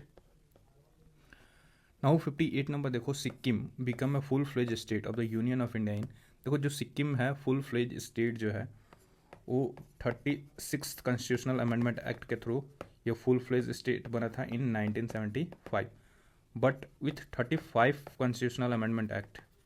ठीक है, इसको इंडिया में इंटीग्रेट किया गया था इन 1974। ठीक है, तो 35th कॉन्स्टिट्यूशनल अमेंडमेंट एक्ट के थ्रू ये जो है इस टाइम पे इसको क्या मिल गया था, तो एक एसोसिएट स्टेट के रूप में, एसोसिएट स्टेट के रूप में इसको जो भी इसकी जो दर्जा है वो मिल गया था। और 36 से ये क्या हो गया था, फुल फ्लैश्ड स्टेट बन गया था। ठीक है, आई होप कि आपको याद रहेगा। Now let move to 101 number question. कह रहा है कि consider the following statement about the collegium system. Now collegium system आपको पता है कि सुप्रीम कोर्ट का है। The supreme court collegium is a 5-member body which is headed by chief justice of India and comprises 4 other senior most जजेज of the at that time. सही बात है कि मतलब जो कोलिजियम सिस्टम है वो 5-member बॉडी है जिसमें कि एक जो है चीफ जस्टिस ऑफ इंडिया होते हैं, बाकी के 4 अदर सीनियर मोस्ट जज होते हैं। ठीक है, ये स्टेटमेंट ट्रू है। नाउ सेकंड स्टेटमेंट कह रहा है कि the parliament by law has evolve the collegium system. See collegium system जो है पार्लियामेंट के थ्रू जो है वो इवॉल्व नहीं हुआ है। कोलिजियम सिस्टम जो है इंडिया का जुडिशियल इनोवेशन है। ठीक है, तो क्या बोल सकते हैं, जुडिशियल इनोवेशन, राइट। तो ये स्टेटमेंट गलत है। थर्ड स्टेटमेंट कह रहा है द जजेज of the supreme court and high court are appointed only through the collegium system. ये बात ट्रू है। जज जो है supreme court and high court के सिर्फ और सिर्फ अपॉइंट होता है किसके through, through collegium system. Now fourth number कह रहा है कि the collegium system was introduce in the year 1993 by the justice PN Bhagwati in the landmark first जज केस। यहाँ पे फर्स्ट नहीं होगा, ये जो है कोलिजियम सिस्टम को इंट्रोड्यूस किया गया था सेकंड जज केस में, जिस टाइम पे प्रोविजन था कि 3 मेंबर होगा, एक चीफ जस्टिस ऑफ इंडिया होगा और 2 सीनियर मोस्ट जज होंगे। बट फर्दर इसको एक्सटेंड करके जो थर्ड जज केस था, ठीक है, उसमें इसको एक्सटेंड करके क्या कर दिया गया था कि 5-member बॉडी कर दिया गया था, एक CJI प्लस 4 जो है वो सीनियर मोस्ट जज होंगे। ठीक है, लेकिन कोलिजियम सिस्टम को इंट्रोड्यूस किया गया था कब, तो सेकंड जज केस में। ठीक है, तो ये भी स्टेटमेंट गलत हुआ। राइट आंसर इसका जो है 1 और 3 सही है, और पूछा है which of the following is are correct, तो ऑप्शन जो है D is the correct answer, right. Now 102nd number question जो है, consider the following statement regarding the 42nd constitutional amendment act of the constitution of India. तो 42nd constitutional amendment act जो है it added 3 words to the preamble. कौन कौन सी, socialist, secular and integrity, ये बात ट्रू है। It added 8 fundamental duties to the constitution of India. ये 8 नहीं, देखो फंडामेंटल ड्यूटीज जो है वो 42nd से ही आया था। ठीक है, बट 8 नहीं था, ये 10 था। ठीक है, 10 फंडामेंटल ड्यूटीज था। ठीक है, तो ये स्टेटमेंट सेकंड वाला गलत हो गया। It added, third number question है कि it added new directive principles 39A, article 43A and 47C। जब भी हम कॉन्स्टिट्यूशनल अमेंडमेंट के थ्रू कुछ ऐड करते हैं तो उसके आगे अगर विद इन 395 आर्टिकल्स जो हैं हमारे ओरिजिनली उसके अंदर ऐड करते हैं तो हम ABC लगा के करते हैं। ठीक है, यहाँ पे देखो आर्टिकल 47 है, अगर इसको ऐड किया गया रहता तो ABC लगता। ठीक है, बट ऐसा है नहीं, इसलिए जो है यहाँ पे आपको एक हिंट था कि बाकी 2 ऐड किए गए हैं 42nd से, बट ये जो है 47 जो है ओरिजिनली था। ठीक है, राइट। तो ये भी स्टेटमेंट यहाँ पे गलत हो जाएगा। तो ऐसे पहचानते हैं हम क्वेश्चन को, कैसे स्टेटमेंट को, ठीक है। नाउ 4 नंबर कह रहा है कि it granted power to the president in consultation with the election commission to disqualify a member of the state legislature. ये बात ट्रू है कि स्टेट लेजिस्लेचर के मेंबर को डिसक्वालीफाई करना होगा तो उसका पावर भी प्रेसिडेंट को दिया गया था with consultation of election commission of India, right. तो जो स्टेटमेंट, ये स्टेटमेंट ट्रू है। यहाँ पे ध्यान रखना प्रेसिडेंट है ना कि गवर्नर, ठीक है। इसको भी स्टेट लेजिस्लेचर के मेंबर को अगर डिस्क्वालीफाई करना होगा तो प्रेसिडेंट भी डिस्क्वालीफाई कर सकते हैं। और ये बात जो है 42nd कॉन्स्टिट्यूशनल अमेंडमेंट एक्ट में ऐड किया गया था। अब पूछा हुआ है कि कौन सा जो है इनकरेक्ट स्टेटमेंट है, तो इनकरेक्ट स्टेटमेंट जो है 2 और 3 है। राइट आंसर जो है ऑप्शन सी हो जाएगा, ठीक है। नाउ 103rd नंबर क्वेश्चन क्या है कि the specification required for community to be declared as scheduled tribes are, मतलब किसी भी कम्युनिटी को अगर शेड्यूल्ड ट्राइब हमें डिक्लेयर करना है तो क्या स्पेसिफिकेशन रिक्वायर्ड है, क्या प्री रिक्विसाइट है उसके लिए। तो ये जो है ये इंडिकेशन होना चाहिए ऑफ प्रिमिटिव ट्रेट, ठीक है। डिस्टिंक्टिव कल्चर होना चाहिए उनका, sense of contact with the community at large, basically isolation में वो लोग कम्युनिटी में हो तब उनको कर सकते हैं, मेजर स्ट्रीम से वो थोड़ा सा पीछे हो, साइनेस हो उनका contact, backwardness and geographical isolation हो तब कर सकते हैं। और चारों स्टेटमेंट जो है ट्रू है। और उसी टाइम पे जाके हम शेड्यूल ट्राइब्स को एक अगर डिफाइन करना है या डिस्क्राइब करना है, डिक्लेयर करना है, तो ये सब चारों ट्रेट मेजरली होनी ही चाहिए, ठीक है। नाउ 104 नंबर क्वेश्चन कह रहा है कि from which country the Indian constitution has taken reference for the idea of fundamental right. Now again यही पूछ रहा है कि फंडामेंटल राइट जो है वो बोरो कहाँ से किए थे। तो अभी हमने बताया था कि फंडामेंटल राइट जो है बोरो किए थे कहाँ से, तो यूएसए से, ठीक है।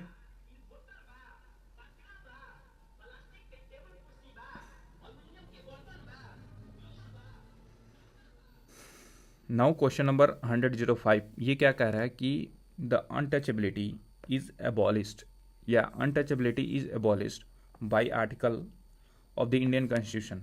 बेसिकली कह रहा है कि अनटचेबिलिटी जो है कौन से आर्टिकल से एबॉलिश किया गया था, तो अनटचेबिलिटी जो है आर्टिकल 17 से एबॉलिश कर दिया गया था, राइट। नाउ आर्टिकल 14 जो है राइट टू इक्वालिटी है, ठीक है। आर्टिकल 15 क्या है, तो डिस्क्रिमिनेशन नहीं करना है on basis of religion, race, caste, sex and place of birth, right. तो इन 5 बेसिस पे हमें नहीं करना है, ठीक है। एंड 22 जो है प्रिवेंटिव डिटेंशन से है, ठीक है। नाउ 106 नंबर क्वेश्चन क्या कह रहा है। नाउ अभी इस आर्टिकल है ना, यहाँ पे फंडामेंटल राइट के कुछ मेजर आर्टिकल्स का है, उसको हम लोग देख लेते हैं, ठीक है, जो कि फर्दर याद करने में हमारा ईजी हो। नाउ आर्टिकल 14 जो है इक्वालिटी बिफोर लॉ है। 19 जो है 6 फ्रीडम ऑफ राइट, जो राइट टू फ्रीडम है वो है, ठीक है। टोटल फ्रीडम जो है आर्टिकल 19 में कितने दिए गए हैं, तो 6 दिए गए हैं, ठीक है। इसको भी याद करने का क्या तरीका है कि सैम रिसाइड्स इन पटना, ठीक है। बेसिकली यहाँ पे सैम रिसाइड्स इन पटना, ये क्या है, ये बेसिकली कौन से आर्टिकल में है, ये देख लो आर्टिकल 19(1) में है। और 19(2), 3, 4, 5, 6 ये जो है आपको रीजनेबल रिस्ट्रिक्शन कॉज करता है, बट 91A में सारे फ्रीडम है, ठीक है। जो 6 कौन है, एक तो स्पीच एंड एक्सप्रेशन है, ठीक है। दूसरा क्या कहता है कि असेंबल एंड एसोसिएशन है। तीसरा क्या है कि कोऑपरेटिव सिस्टम बना सकते हैं, बेसिकली असेंबल है, ये एसोसिएशन है और ये असेंबल है, ऐसा कुछ है, ठीक है। एम से मूवमेंट है, ठीक है, यानी कि स्पीच कर सकते हैं, असेंबल कर सकते हैं, एसोसिएशन बना सकते हैं, कोऑपरेशन बना सकते हैं, मूवमेंट कर सकते हैं in the any part of territory, ये आपका फ्रीडम है। रेसिडेंस मतलब कहीं भी जाके आप रह सकते हैं, ठीक है, अपार्ट फ्रॉम रेस्ट्रिक्टेड एरिया, जो कि हम लोग 19(2), 3, 4, 5, 6 में देखेंगे। एंड पटना, यानी कि पटना का ये क्या है, शहर है, कैपिटल है, तो प्रोफेशन के लिए लोग जाएंगे, तो प्रोफेशन, ठीक है। फिर से समराइज करते हैं, speech, assemble, association, movement, residence and profession, ठीक है। ये हमारे 19 का 6 फंडामेंटल राइट है, ठीक है। नाउ 21 क्या कहता है, राइट टू लाइफ है। 21 ये क्या कहता है, राइट टू एजुकेशन जो है इनकलकेट हुआ था हमारे फंडामेंटल राइट में। 25 क्या कह रहा है कि फ्रीडम ऑफ रिलीजन है, ठीक है, या फ्रीडम ऑफ कॉन्साइज है, कॉन्सियंस है, फ्रीडम ऑफ कॉन्सियंस,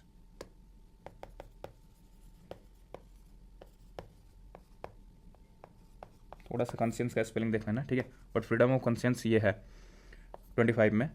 नाउ 32 में कॉन्स्टिट्यूशनल रेमेडीज, जिसमें रीट वगैरह इशू करते हैं हम लोग, ठीक है, तो वो सब सारे 32 में। यहाँ पे और भी देख लो, जैसे कि 20 है। 20 क्या कहता है कि protection in criminal convention, conviction, अगर कोई भी क्रिमिनल चार्जेज आप पे लगा है तो आप प्रेसिडेंट के थ्रू सीख कर सकते हो प्रोटेक्शन। ये आर्टिकल 21 में मेंशन है, ठीक है। 21 राइट टू लाइफ या protection of life and personal liberty, right.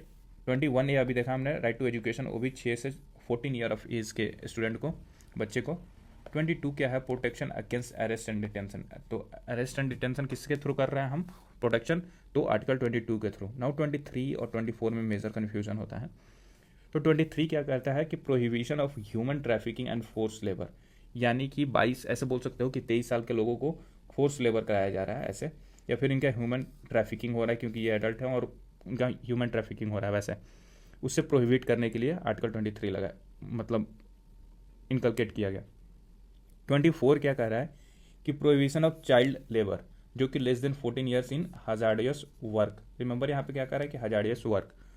तो प्रोहिबिशन ऑफ चाइल्ड लेबर यानी कि 2 से 4 साल के बच्चों, ऐसे याद रखना कि 24 क्या है कि 2 से 4 साल के बच्चों को, अब यहाँ पे जैसे बच्चे आएगा तो आपको याद आ जाएगा कि चाइल्ड लेबर है, ठीक है।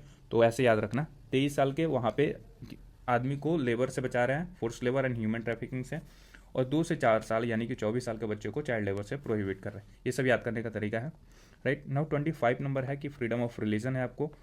26 क्या करता है, रिलीजियस अफेयर से रिलेटेड जो भी चीज़ें मैनेजमेंट है वो देखता है। 27 करता है no tax for promotion of religion, ठीक है, कोई भी टैक्स नहीं लिया जाएगा ये for the promotion of religion, ये आर्टिकल 27 कहता है। 28 कहता है religious instruction in educational institution. 29 क्या कहता है कि protection of culture and language को प्रोटेक्ट करने के लिए 29 यूज़ करते हैं हम, ठीक है। माइनॉरिटी एजुकेशनल इंस्टीट्यूशन में आर्टिकल 30 का प्रोविजन है, ठीक है। और डीपीएसमी में देख लेते हैं थोड़ा सा कि डीपीएसमी में क्या है कि आर्टिकल 39 क्या कहता है कि equal pay, livelihood and child welfare, ये आर्टिकल 39 है। नाउ 39 ए क्या कहता है कि फ्री लीगल एड की बात करता है। 44 क्या कहता है यूनिफॉर्म सिविल कोड। 45 क्या कहता है कि अर्ली चाइल्डहुड केयर। 46 क्या कहता है कि एससी और एसटी कम्युनिटी को वेलफेयर देना है, तो ये 46 में है। पब्लिक हेल्थ रिलेटेड बात कौन करता है, 47। 48 ए जो है ये इन्वायरमेंट प्रोटेक्शन की बात करता है डीपीएसपी। एंड 50 क्या कहता है कि separation of judiciary from executive, remember judiciary को एग्जीक्यूटिव से अलग करने की बात करता है, ठीक है। तो इस चीज़ को याद रखना है, राइट। आई होप कि इतनी सारी आर्टिकल क्लियर हो गई होगी क्योंकि ये बार बार पूछा जाता है, इसलिए मैंने सारा एक्सप्लेन कर दिया यहाँ पे। नाउ 106 नंबर क्वेश्चन है,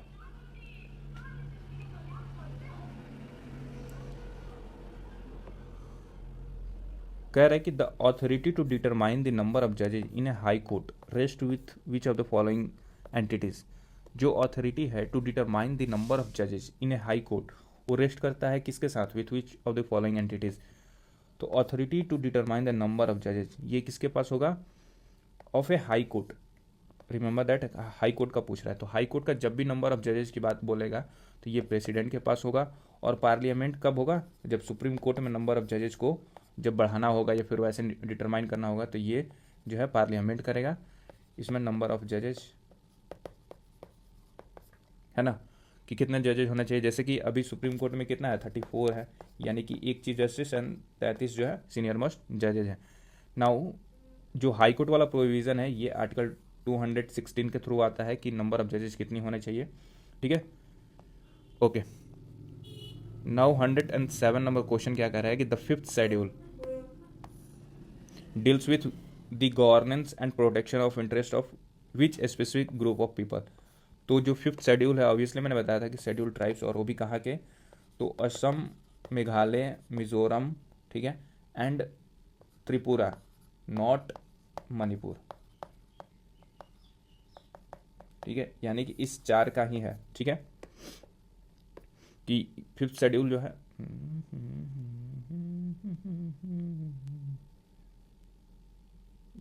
यस ये जो है मैंने जो बताया है ये अभी, ये 5th शेड्यूल नहीं, ये 6th शेड्यूल है, ठीक है, ठीक है। और ये जो है यहाँ पे किस चीज़ का है 5th शेड्यूल, तो शेड्यूल एरिया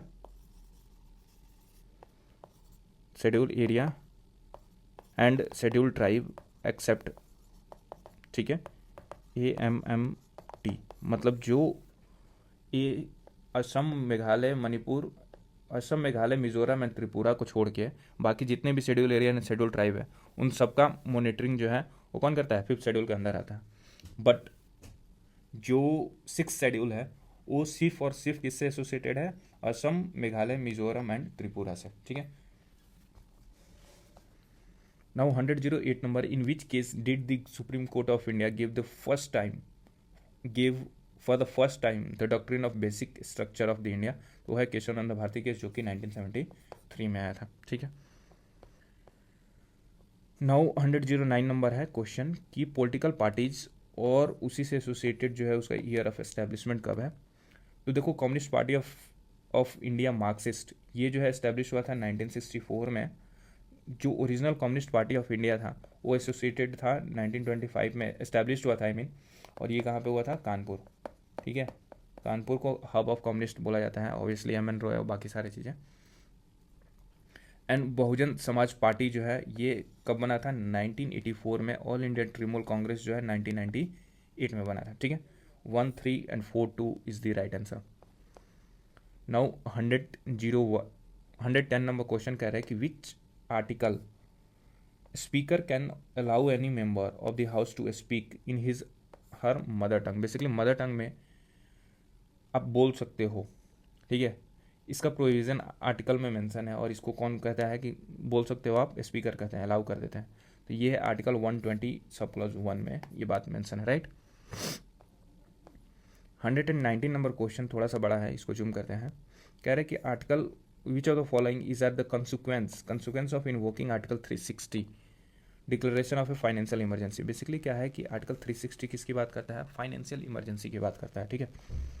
इसमें जो पहला स्टेटमेंट है कि the president may order the state to reduce the salaries and allowance of all or any class of employ serving in connection with the state affair. President मना कर सकते हैं, बात ट्रू है। Money bill or other financial bill passed by the state legislatures are not required to be reserve for the consideration of the president, ये बात गलत है। दे आर रिक्वायर्ड, ठीक है। जब इन्वोकेशन होगा कब? किसका? तो फाइनेंशियल इमरजेंसी का, तब हमें मनी बिल भी प्रेसिडेंट ध्यान में देंगे, ठीक है। इवन बात स्टेट लेजिस्लेचर का क्यों ना हो। नाउ 3rd नंबर है the president can issue direction for the reduction of salaries and allowance of all or any class of employ serving in connection with the affair of union including the जजेज of the supreme court and high court, ये भी बात true है। यहाँ पे भी president issue कर सकते हैं कि पैसा घटाओ सैलरीज और अलाउंस से रिलेटेड, ठीक है। इवन यूनियन का, ठीक है, जज और हाई कोर्ट जज, सुप्रीम कोर्ट जज, सबका।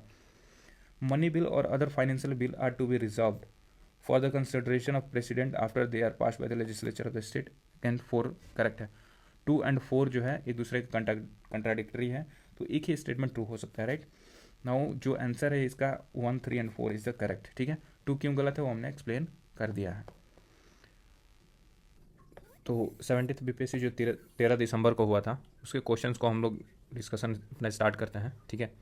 और मेरे साथ साथ आप भी प्रैक्टिस करना इसको, क्वेश्चन को, ठीक है, रिकॉल करने की कोशिश करना, right. Which amendment to the constitution abolish 2 seats that were reserve for the Anglo Indian community?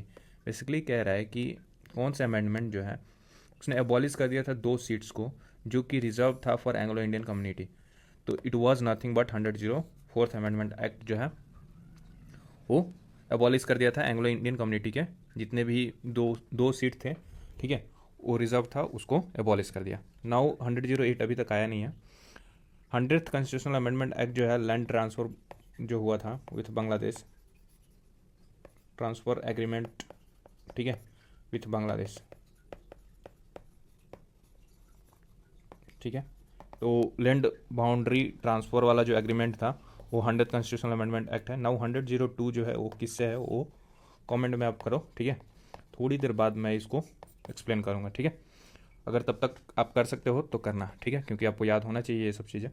Now 84th number question कह रहा है कि under article 243J which of the following can make prohibition to the maintenance of account by panchayat? मतलब कह रहा है कि किसके अंदर, देखो जो 243J है ये क्या करता है? Prohibition, make prohibition to maintain the account of panchayat, जो पंचायत है उसके अकाउंट्स जितने भी है, पैसे कहाँ से आते हैं, क्या जाता है, ऑडिट बेसिकली, ठीक है, उसको मैनेज करने के लिए उसके लिए प्रोहिबिशन आर्टिकल 243J में मेंशन है। लेकिन बनाएगा कौन? तो ऑब्वियसली जो ये काम पंचायत स्टेट में होता है, ठीक है। तो स्टेट का हाईएस्ट डिसीजन मेकिंग बॉडी कौन है? तो स्टेट लेजिस्लेचर है, तो कौन करेगा? स्टेट लेजिस्लेचर, ठीक है। कोई भी प्रोविज़न बनाना होगा तो स्टेट लेजिस्लेचर करेगा। नाउ यहाँ पे हम देखते हैं कि जितने भी पंचायत रिलेटेड आर्टिकल हैं वो हम देख लेते हैं। पंचायत से रिलेटेड आर्टिकल जो है 243 से लेकर 243O तक है। 73rd कॉन्स्टिट्यूशनल अमेंडमेंट एक्ट के थ्रू पंचायती राज को जो है, ठीक है, एक कॉन्स्टिट्यूशनल स्टेटस मिल गया था। नाउ इसके आर्टिकल डिस्कस करते हैं। जो पंचायत का डेफिनेशन क्या होना चाहिए पंचायत, वो आर्टिकल 243 में मेंशन है। 243A में है ग्राम सभा, ठीक है। 243B में है जो पंचायत है उसका कॉन्स्टिट्यूशन क्या होना चाहिए, ठीक है, रूल्स रेगुलेशन जो भी है। नाउ 243C में क्या है कि कंपोजिशन ऑफ पंचायत, कितने मेंबर क्या होना चाहिए, कैसे डिस्ट्रीब्यूशन हो, सब सारी चीज़ें। डी जो है ये इंपॉर्टेंट है कि 243D जो है रिजर्वेशन ऑफ सीट होता है। इवन पंचायत इलेक्शन में भी जो है वो रिजर्वेशन ऑफ सीट होता है, ठीक है, वो 243D के अंदर होता है। नाउ 243E जो है ड्यूरेशन ऑफ पंचायत जो कि 5 साल होता है, ठीक है। 243F जो है डिसक्वालिफिकेशन ऑफ मेंबरशिप होता है, डिसक्वालिफिकेशन फॉर मेंबरशिप। 243G ये जो है इंपॉर्टेंट है। इसमें जो है power, authority and responsibility of panchayat की बात करते हैं। इसमें टोटल सब्जेक्ट जो मेंशन है पंचायत के लिए वो कितना है, तो 29। और वही म्यूनसिपलिटीज़ की बात करें, ठीक है, तो उसमें जो है टोटल सब्जेक्ट जो है 18 है, ठीक है। तो याद रखना 29 सब्जेक्ट पंचायत के लिए है, आर्टिकल 243G में ये मेंशन है, ठीक है, जो कि डील करता है power, authority and responsibilities of panchayat. Now 243H ये किससे है कि power to impose taxes and panchayat fund, ठीक है, टैक्स लगाने का पावर जो है 243H से आता है, ठीक है। नाउ 243I जो है स्टेट फाइनेंस कमीशन, ठीक है, तो 243I जो है स्टेट फाइनेंस कमीशन से डील करता है। 243J जो है account of panchayat, audit of panchayat account, ये करता है 243J, जो कि हमारे ऑप्शन में था, यही था ना क्वेश्चन कि 243 जो maintenance of account and audit, ये काम कौन करता है, तो स्टेट लेजिस्लेचर, ठीक है। नाउ 243 क्या है, स्टेट इलेक्शन जो है उस ये होता है ना पंचायत इलेक्शन, वो 243K के थ्रू होता है, ठीक है। और इसके लिए बॉडी है स्टेट इलेक्शन कमीशन कंडक्ट कराता है, ठीक है। बिहार में कब होने वाला पंचायत इलेक्शन, बिहार में जो पंचायत इलेक्शन है 2027 में होने वाला है, ठीक है। नेक्स्ट ईयर 243L जो है एप्लीकेशन टू यूनियन टेरिटरीज से एसोसिएटेड है। 243M जो कि हमने कुछ देर पहले डिस्कस किया था, ये पार्ट 9 है, not applicable to certain areas, यानी कि इसमें कौन कौन से स्टेट होंगे, तो नागालैंड, मेघालय एंड कौन सा होगा, मिजोरम, ठीक है, यही था ना, नागालैंड, मेघालय एंड मिजोरम, ठीक है। तो पार्ट 9 जो है not applicable to certain areas and UT में एक कौन था, दिल्ली था, ठीक है। तो 243M के थ्रू है। Now continuance of existing law, her panchayat dissolve होने के बाद भी कंटिन्यूएंस जो लॉ बनाया गया है रिलेटेड टू पंचायत, ये आर्टिकल 243N में है। नाउ 243O में क्या है कि इसमें बार है इसका, on interference by court in electoral matter, जो इलेक्टोरल मैटर है, ठीक है, पंचायत इलेक्शन से रिलेटेड, उस पर कोर्ट का इंटरफेरेंस से रिलेटेड बार है, ठीक है। और ये आर्टिकल 243O में मेंशन है, राइट। आई होप कि ये एक्सप्लेनेशन क्लियर हो गया आप सबको। जो भी इंपॉर्टेंट था वो मैंने हाईलाइट भी कर दिया है, तो उसको अच्छे से देखना। 96 नंबर क्वेश्चन कह रहा है कि which 2 words have been incorporated in the preamble by 42nd amendment act, तो ये था सोशलिस्ट एंड सेकुलर, ठीक है। नाउ इसको डिटेल में हम देखते हैं, जब अमेंडमेंट वाला प्रोविजन आएगा ना, जैसे यहाँ पे अमेंडमेंट वाला प्रोविजन है वहाँ पर हम देखेंगे सारे, इसलिए इसको जल्दी से फॉरवर्ड कर दिया मैंने। 105 है कि which article of the constitution restricted a member of parliament to hold the office of profit, ये कौन सा आर्टिकल जो है वो रेस्ट्रिक्ट करता है किसी भी मेंबर ऑफ पार्लियामेंट को, कोई आपको कोई ऑफिस ऑफ प्रॉफिट होल्ड नहीं करना है, तो it is article 102 sub clause 1 and sub clause A, ठीक है। नाउ 109 कह रहा है कि what is the objective of cut motion in parliament, तो कट मोशन का ऑब्जेक्टिव क्या होता है, तो इसका ये मतलब होता है कि to move a proposal to reduce expenditure in the budget proposal, जो बजट प्रपोजल में लेट से किसी चीज़ को लेकर जो है एक्सपेंडिचर बताया गया हो, और जो अपोजिशन पार्टी है वो कट मोशन लेकर आते हैं, कहते हैं कि भाई जो एक्सपेंडिचर कर रहे हो इस चीज़ के लिए वो बहुत ज़्यादा है, तो उसको थोड़ा कम करो, ठीक है। तो कट मोशन इसके लिए लाया जाता है, right. To restrict day to day financial expenditure of the government, ये नहीं है। To restrict grant for consolidated fund of India, नहीं। To restrict the grants of the government, ये भी बात नहीं है। नाउ यहाँ पे देखो कुछ मोशंस हैं जो कि काफ़ी इंपॉर्टेंट है, हर बार पूछा जाता है, जैसे कट मोशन हो गया वैसे ही आगे पूछा जाएगा। सी नो कॉन्फिडेंस मोशन जो है इसका पर्पस क्या होता है, टेस्ट करना होता है मेजोरिटी ऑफ द गवर्नमेंट। मतलब नो कॉन्फिडेंस मोशन तब लाया जाता है जब हमें टेस्ट करना हो कि जो एक्चुअल मेजोरिटी है गवर्नमेंट के पास में वो है कि नहीं, ठीक है। उसके लिए अगर गवर्नमेंट ये फेल कर जाते हैं नो कॉन्फिडेंस मोशन को, ठीक है, तो गवर्नमेंट गिर जाती है और आगे जो है फर्दर नया सरकार बनता है, ठीक है। तो ये देखो, ये नो कॉन्फिडेंस मोशन सिर्फ और सिर्फ लोकसभा में ही लेकर आया जाता है।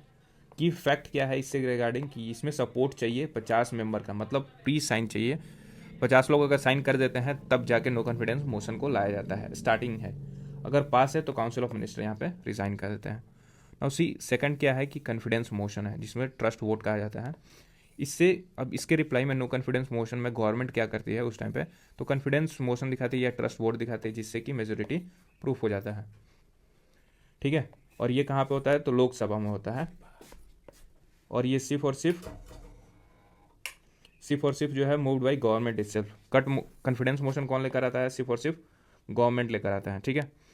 सेंसर मोशन जो है ये आता है, अभी सेंसर मोशन हमने देखा भी है, नहीं ये कॉट मोशन था। सेंसर मोशन क्या करता है कि ये क्रिटिसाइज करता है गवर्नमेंट के पॉलिसी और एक्शन को। जब भी अपोजिशन पार्टी क्या करता है कि गवर्नमेंट के पॉलिसी को या उनके एक्शन को क्रिटिसाइज करना होगा, तो उसके लिए सेंसर मोशन लेकर आते हैं। और ये मेनली जो है लोकसभा में होता है, ठीक है। इसका की फैक्ट क्या है कि इसको रीज़न प्रॉपर देना पड़ेगा इस मोशन को लाने के लिए, कि आप क्यों ला रहे हो, तो उसके लिए पहले रीज़न देना पड़ेगा सेंसर मोशन लाने के लिए। नाउ एडजर्नमेंट मोशन में क्या होता है कि जो भी पब्लिक इशू से रिलेटेड अर्जेंट इशू हो, जैसे मणिपुर इशू हो गया, ठीक है, या छत्तीसगढ़ में जो यहाँ पे केन बेतवा लिंक प्रोजेक्ट से रिलेटेड इशू चल रहा है, तो ऐसे इंपॉर्टेंट है, जैसे अभी पेपर लीक से रिलेटेड चीज़ें हैं, ठीक है। तो इससे ये सब क्या है, अर्जेंट पब्लिक इशू है। इस चीज़ को डिस्कस करने के लिए हम एडजर्नमेंट मोशन लाते हैं, आई मीन अपोजिशन, ठीक है। और यहाँ पे ये सिर्फ और सिर्फ लोकसभा में सिर्फ लाना चाहिए। इंटरप्ट करते हैं नॉर्मल बिजनेस को, जो भी normal business day to day activity होती है उसको इंटरप्ट करके, ठीक है, एडजर्नमेंट मोशन लेकर आते हैं कि पहले उसको डिस्कस करो, ठीक है। जैसे पास्ट ईयर में क्या हुआ है कि जो मणिपुर इशू काफ़ी वायलेंट था, तो वहाँ पे काफ़ी बार एडजर्नमेंट मोशन की बात की गई थी, ठीक है। नाउ कॉलिंग अटेंशन मोशन जो है उसको वो क्यों लाते हैं, तो ये draw minister attention to urgent matter. जैसे कि अभी हमारे एजुकेशन मिनिस्टर धर्मेंद्र प्रधान है, अगर वो कोई स्पीच दे रहा है तो उस टाइम पे कॉलिंग अटेंशन मोशन लाया जा सकता है कि भाई अभी जो है पेपर लीक है उससे रिलेटेड बात करो, बाकी चीज़ें बाद में करना, ठीक है। तो उनकी अटेंशन को अर्जेंट मैटर पे डिस्कस करने के लिए फोकस किया जाता है। ये कहाँ पे है, बोथ हाउस में लाया जा सकता है, ठीक है, लोकसभा एंड राज्यसभा दोनों, ठीक है। ये क्या है कि इंडियन पार्लियामेंट्री इनोवेशन है, याद रखना इस चीज़ को, कि कॉलिंग अटेंशन मोशन, ठीक है। प्रिविलेज मोशन क्या होता है कि यहाँ पे करते हैं कि जो भी पार्लियामेंट्री प्रिविलेज है उसको ब्रीच करना हो, तब जो है प्रिविलेज मोशन लेकर आते हैं कि मतलब पार्लियामेंट्री प्रिविलेज कुछ और है, बट हमें जो है कुछ चीज़ों की काफ़ी इंपॉर्टेंट है, उसके लिए प्रिविलेज मोशन लेकर आते हैं कि पहले मेरी बात सुनो, ऐसा काइंड ऑफ, ठीक है। तो उसको ब्रीच करने के लिए प्रिविलेज मोशन लेकर आते हैं। ये दोनों हाउस में हो सकता है। ये तब यूज किया जाता है कि जब हाउस को मिसलीड किया जाए, ठीक है, तब। पॉलिसी कट मोशन उस टाइम पे क्या होता है कि ये अपोज गवर्नमेंट, जितने भी पॉलिसी होते हैं गवर्नमेंट को उसको अपोज करना हो तो पॉलिसी कट मोशन लेकर आते हैं, ठीक है। तो यहाँ पे देखो कि पॉलिसी कट यानी कि पॉलिसी को अपोज करना हो, बट यहाँ पे क्या था कि गवर्नमेंट को क्रिटिसाइज करना हो तब सेंसर लेकर आते हैं, जब अपोज करना हो तब क्या लेकर आते हैं, पॉलिसी कट मोशन, ठीक है। ये सिर्फ लोकसभा में आता है। इसमें क्या होता है कि डिमांड रिड्यूस टू ₹1, ठीक है। इकोनॉमिक कट मोशन में क्या होता है, एक्सपेंडिचर को रिड्यूस करने की बात करनी हो तब जाके इकोनॉमिक कट मोशन लेकर आते हैं। लोकसभा में होता है demand reduce by a specific amount, कुछ अमाउंट से रिड्यूस करना है जो भी चीज़ें उसके लिए है, ठीक है। टोकन कट मोशन बेसिकली जो है डिमांड रिड्यूस करना होता है बाई ₹100, तब टोकन कट मोशन लेकर आता है, हाईलाइट करता है स्पेसिफिक ग्रीवांसेस को, सिर्फ और सिर्फ लोकसभा में। अब क्लोजर मोशन जो है and debate and force voting, मतलब क्या होता है कि जब स्पीकर जो है थक जाए ऐसे रैंडम सी बात सुनते सुनते, तो उस टाइम पे क्या होता है कि क्लोजर मोशन लेकर आया जाता है, जहाँ पे डिबेट को ख़त्म कर दिया जाता है और वोटिंग प्रोसेस जो है वो स्टार्ट हो जाता है। ये दोनों हाउस में चलता है जब डिबेट को टर्मिनेट करना हो तब, ठीक है। गिलोटीन कब लेकर आता है, तो ये क्या करता है कि पास रिमेनिंग डिमांड्स विदाउट डिस्कशन, मतलब बेसिकली क्या होता है कि 10 डिमांड होंगे, ठीक है, 3 पे डिस्कशन हुआ, बाकी अभी 7 बाकी हैं।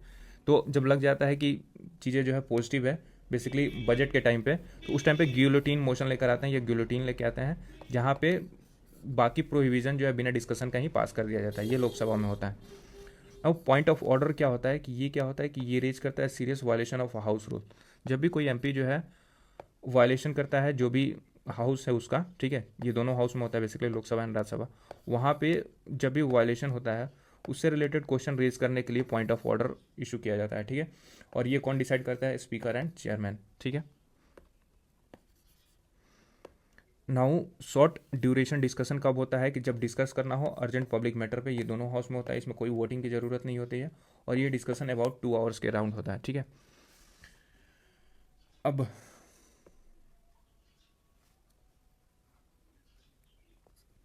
यहाँ पे ये ध्यान रखना कि शॉर्ट ड्यूरेशन डिस्कशन और यहाँ पे डिस्कस अर्जेंट पब्लिक, यहाँ पे एडजॉर्नमेंट। देखो एडजॉर्नमेंट मोशन और शॉर्ट ड्यूरेशन मोशन दोनों का काम वही है कि डिस्कस करना है अर्जेंट पब्लिक मैटर को, ठीक है। बट एडजॉर्नमेंट मोशन लोकसभा में लेकर आते हैं हम, ठीक है, और शॉर्ट ड्यूरेशन मोशन जो है दोनों हाउस में आता है, ठीक है। यहाँ पे इंटरप्ट करना होता है एडजॉर्नमेंट में, कि इंटरप्ट करना है नॉर्मल बिजनेस जो चल रहा है डे टू डे, उसको इंटरप्ट करना हो तब एडजॉर्नमेंट लेकर आते हैं। बट यहाँ पे शॉर्ट ड्यूरेशन डिस्कशन में कोई भी वोटिंग नहीं होता है, ये 2 घंटे के अराउंड में शॉर्ट ड्यूरेशन डिस्कशन कर सकते हैं, कोई भी पब्लिक जो अर्जेंट पब्लिक मैटर हो वहाँ पे। Now half an hour discussion जो है ये क्या करता है? Seek clarification of previous matter, जो भी प्रीवियस मैटर से रिलेटेड चीज़ें होगी उससे क्लैरिफिकेशन लेते हैं, ठीक है। तो उसको हाफ एन आवर डिस्कशन बोलते हैं, ये दोनों हाउस में किया जा सकता है। इसका टाइमिंग जो है 30 मिनट बस, ठीक है। अब सी 0 आवर आता है। 0 आवर जो है raise urgent matter without prior notice. यहाँ पे बाकी सब में तो प्रायर नोटिस की ज़रूरत होती है, बट 0 आवर में क्या होता है कि हम अर्जेंट मैटर को डिस्कस करेंगे विदाउट प्रायर नोटिस, ठीक है, तब 0 आवर इशू किया जाता है। ये दोनों हाउस में होता है। इसमें क्या करते हैं कि start immediately after the question hour. ये 0 आवर जो है क्वेश्चन आवर के तुरंत बाद स्टार्ट कर दिया जाता है, ठीक है। नाउ बजट मोशन में देखो कि क्या पूछा जाता है ज़्यादातर क्वेश्चन, ये अभी हमने देखा है, token cut motion, economic cut motion and token cut motion, ठीक है। Policy cut motion, economic cut motion and token cut motion, right. अब हमें क्या होता है कि बजट में जब भी देखोगे कि डिसअप्रूवल ऑफ पॉलिसी हो तब पॉलिसी कट मोशन लेके आते हैं। जब इकोनॉमी इन एक्सपेंडिचर देखने को वहाँ पे कुछ कट करना होगा तो इकोनॉमिक कट मोशन लेकर आएंगे, और स्पेसिफिक ग्रीवांसेस के लिए टोकन कट मोशन लेकर आएंगे, राइट। तो आई होप कि सारे मोशन यहाँ से क्लियर हो जाएगा। नाउ 115 नंबर क्वेश्चन क्या कहते हैं कि what is the position of representation of Anglo Indian community in Lok Sabha. अभी हमने देखा कि लोकसभा में कौन सा अमेंडमेंट लाकर हमने लोकसभा मेंबर को रिमूव कर दिया था, तो वो था 104। फिर अगेन पोजीशन क्या है एंग्लो इंडियन कम्युनिटी का इन लोकसभा, तो nomination of them has been done away. इसको मतलब रेस्ट्रिक्ट कर दिया गया है, यहीं तक स्टॉप कर दिया गया है, फर्दर आगे नहीं बढ़ाया गया है, right, with 104 constitutional amendment act. Right answer option A हो जाएगा, ठीक है। नाउ 125 नंबर क्वेश्चन कह रहा है कि among the following who has been the speaker of the Lok Sabha prior to his election as the president of India. तो जो प्रेसिडेंट ऑफ इंडिया है, मतलब इलेक्ट हुए थे, उसके पहले वो स्पीकर थे किसके? लोकसभा के। वो कौन थे? तो बेसिकली नीलम संजीवा रेड्डी थे, ठीक है। नाउ 136 नंबर क्वेश्चन है कि size of council of minister has been restricted to 15% of the membership of Lok Sabha. Remember Lok Sabha, ठीक है, बाई विच कॉन्स्टिट्यूशनल अमेंडमेंट। तो ये बेसिकली जो है 91st कॉन्स्टिट्यूशनल अमेंडमेंट लाकर जो है जो साइज ऑफ लोकसभा हो, ठीक है, उसको उसमें काउंसिल, जैसे लोकसभा में जो काउंसिल ऑफ मिनिस्टर हो सकते हैं वो कितने होंगे? टोटल स्ट्रेंथ के 15%, ठीक है। सिमिलरली जो है लेजिस्लेटिव असेंबली है उसका भी काउंसिल ऑफ मिनिस्टर जो है वो कितने हो सकते हैं? टोटल स्ट्रेंथ के 15%, ठीक है। रिमेंबर असेंबली यहाँ पे भी होगा, यहाँ पे लोकसभा होगा, ठीक है। और इसके किसके थ्रू किया गया था? 91st कॉन्स्टिट्यूशनल अमेंडमेंट एक्ट के थ्रू किया गया था। जो minimum number of council of minister हो सकते हैं, minimum number of council of minister ये कितने हो सकते हैं? तो ये है 12, ठीक है। तो टोटल नंबर ऑफ मिनिस्टर तो मिनिमम 12 होना ही चाहिए, और मैक्सिमम कितने हो सकते हैं? 15% of the total strength of the house. Now इसको फाइनल करते हैं और फिर यहाँ पे इंपॉर्टेंट अमेंडमेंट है उसको डिस्कस करते हैं। यहाँ पे देखो कह रहा है कि 141 by which time governor has to return an ordinary bill to the concern state legislature for consideration. देखो ये ऑर्डिनरी बिल की बात कर रहा है, तो ऑर्डिनरी बिल जो है उसका कोई टाइम लिमिट नहीं है ऐसा, ठीक है। 147 नंबर क्वेश्चन कह रहा है कि who decide the disqualification of member of state legislature assemblies for matter other than those two the 10th schedule of the constitution. Basically 10th schedule जो है वो क्या करता है? एंटी डिफेक्शन की बात करता है, राइट, ठीक है। अब देखो एंटी डिफेक्शन के अलावा जो है अगर किसी और केसेस में डिस्क्वालिफिकेशन करना हो तो ये कौन करते हैं? ये गवर्नर करते हैं। और जो 10th शेड्यूल के अंदर डिफेक्शन यानी कि एंटी डिफेक्शन करना होगा, एंटी डिफेक्शन के अंदर जो डिस्क्वालिफिकेशन होता है उसको कौन करते हैं? उसको स्पीकर करते हैं, ठीक है। एंड सिमिलरली जो अगर आपको असेंबली में पूछ दे, मतलब आई मीन पार्लियामेंट में, तो पार्लियामेंट में जो है अदर प्रोविजन प्रेसिडेंट करते हैं और 10 शेड्यूल के अंदर कौन करते हैं, स्पीकर ऑफ लोकसभा, ठीक है। नाउ मेजर अमेंडमेंट देख लेते हैं, ठीक है। जो फर्स्ट अमेंडमेंट था 1951 में जवाहरलाल नेहरू जी के टाइम पे, ठीक है, ये 9th शेड्यूल को ऐड किया था। इसने क्या किया था कि रीजनेबल रिस्ट्रिक्शन लगा दिया था किस पे, फंडामेंटल राइट पे। जो 7th शेड्यूल है, ठीक है, 1956 में, उसमें स्टेट रीऑर्गेनाइजेशन एक्ट को पास किया गया था on the basis of linguistic state, right. और इसमें यह भी कहा गया था ना कि गवर्नर जो है वो can be head of more than one state, ठीक है। तो ये भी आया था, ठीक है। नाउ 24th अमेंडमेंट एक्ट 1971 में आया था। इसमें क्या कहा था, parliament can amend fundamental right. जो 24th अमेंडमेंट था 1971 में, इसमें ये कहा गया था कि पार्लियामेंट जो है अमेंड कर सकता है फंडामेंटल राइट को। 25th 71 में ही आया था। फिर ये कटेल कर दिया गया था राइट टू प्रॉपर्टी। जो राइट टू प्रॉपर्टी पे काफ़ी डिस्प्यूट हो रहा था, ठीक है, उसको कटेल कर दिया गया था बाय 24th अमेंडमेंट एक्ट। और यहाँ पे आर्टिकल 31 को रिमूव कर दिया गया था, ठीक है, एंड इसको रिपोजिशन कर दिया गया था आर्टिकल 300 सब क्लॉज ए में, ठीक है। और इसका राइट जो है एक तरह का कॉन्स्टिट्यूशनल राइट और लीगल राइट को दे दिया गया था, इसका स्टेटस, ठीक है, राइट टू प्रॉपर्टी को बेसिकली। अब 26th अमेंडमेंट एक्ट 1971 में क्या हुआ था कि एबॉलिशन ऑफ प्रीवी पावर्स हो गया था। 36 में क्या हुआ था, जो कि 75 सिक्किम जो है स्टेट बन गया था of India. Now 42nd amendment, ये जो है इसको मिनी कॉन्स्टिट्यूशन भी बोलते हैं 42nd को, 1976 में आया था, ठीक है, mini constitution again. Fundamental duties add हुआ था on the recommendation of Soren Singh committee. Socialist secular integrity word जो है वो ऐड हुआ था इन द प्रीएम्बल, ठीक है। 44th अमेंडमेंट देखो 1978 में, ये जो है राइट टू प्रॉपर्टी को रिमूव करके फ्रॉम फंडामेंटल राइट इसको लीगल राइट या कॉन्स्टिट्यूशनल राइट बना दिया गया था, ठीक है, जो कि मैंने यहाँ पे बताया है। 52nd अमेंडमेंट 1985 में आया था। यहाँ पे एंटी डिफेक्शन लॉ को इंक्लूड किया गया था in the 10th schedule, right. अब 61st अमेंडमेंट जो है 1989 में आया था। इसमें क्या किया गया था, जो वोटिंग एज था वो 21 से रिड्यूस करके 18 कर दिया गया था, ठीक है। 73rd में, जो कि 1992 में आया था, पंचायती राज इंस्टीट्यूशन को कॉन्स्टिट्यूशनल स्टेटस दे दिया गया था। 74th में 1992 अगेन अर्बन लोकल बॉडी जिसको म्यूनसिपलिटीज़ बोलते हैं उसको भी कॉन्स्टिट्यूशनल स्टेटस दे दिया गया था।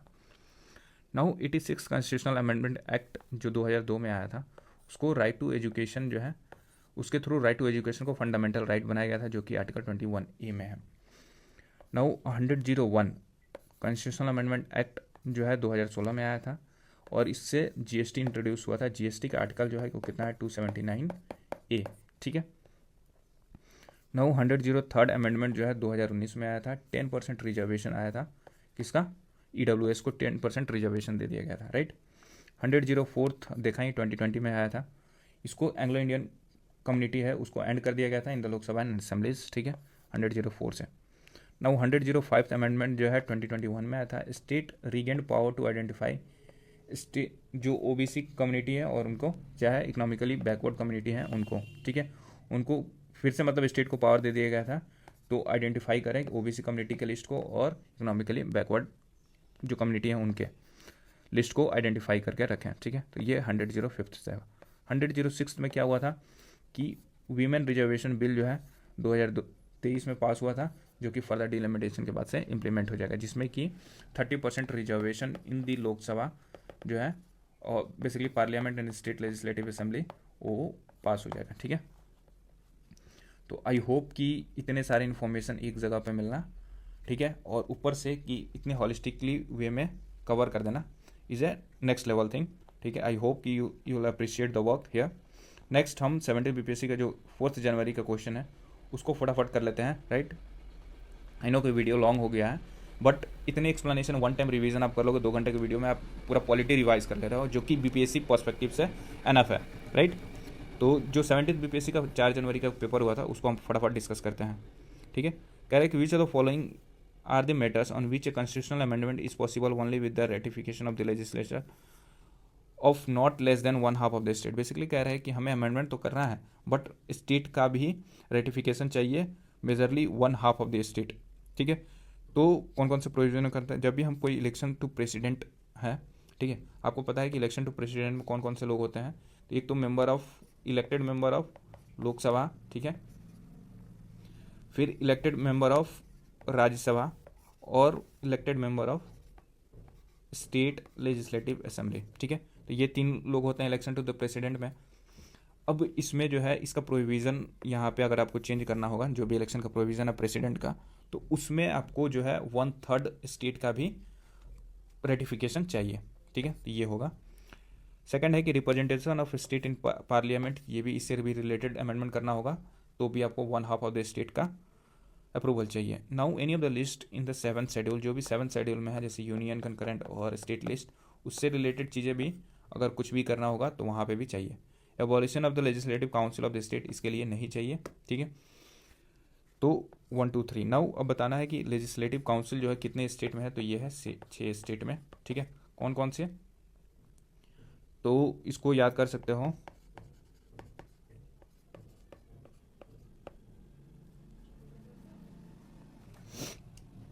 इसका है कि देखो जैसे कि तेलंगाना, यहाँ पे देखो एक है तेलंगाना, ठीक है, ये है यूपी, ये है महाराष्ट्र, ठीक है, ये है बिहार, ठीक है, और ये है कर्नाटका, और ये कौन सा है, आंध्र प्रदेश। तो याद रहेगा आपको कि तेलंगाना और आंध्र प्रदेश एक पास में है, यूपी बिहार एक पास में है, और महाराष्ट्र और कर्नाटका एक पास में। तो ये 6 स्टेट ऐसे हैं, विथ ट्रिक भी बता दिया है तुम्बक। ठीक है, उससे याद कर सकते हो कि लेजिस्लेटिव असेंबली मात्र 6 स्टेट में है, और कौन कौन से हैं वो हमने एक्सप्लेन कर दिया है।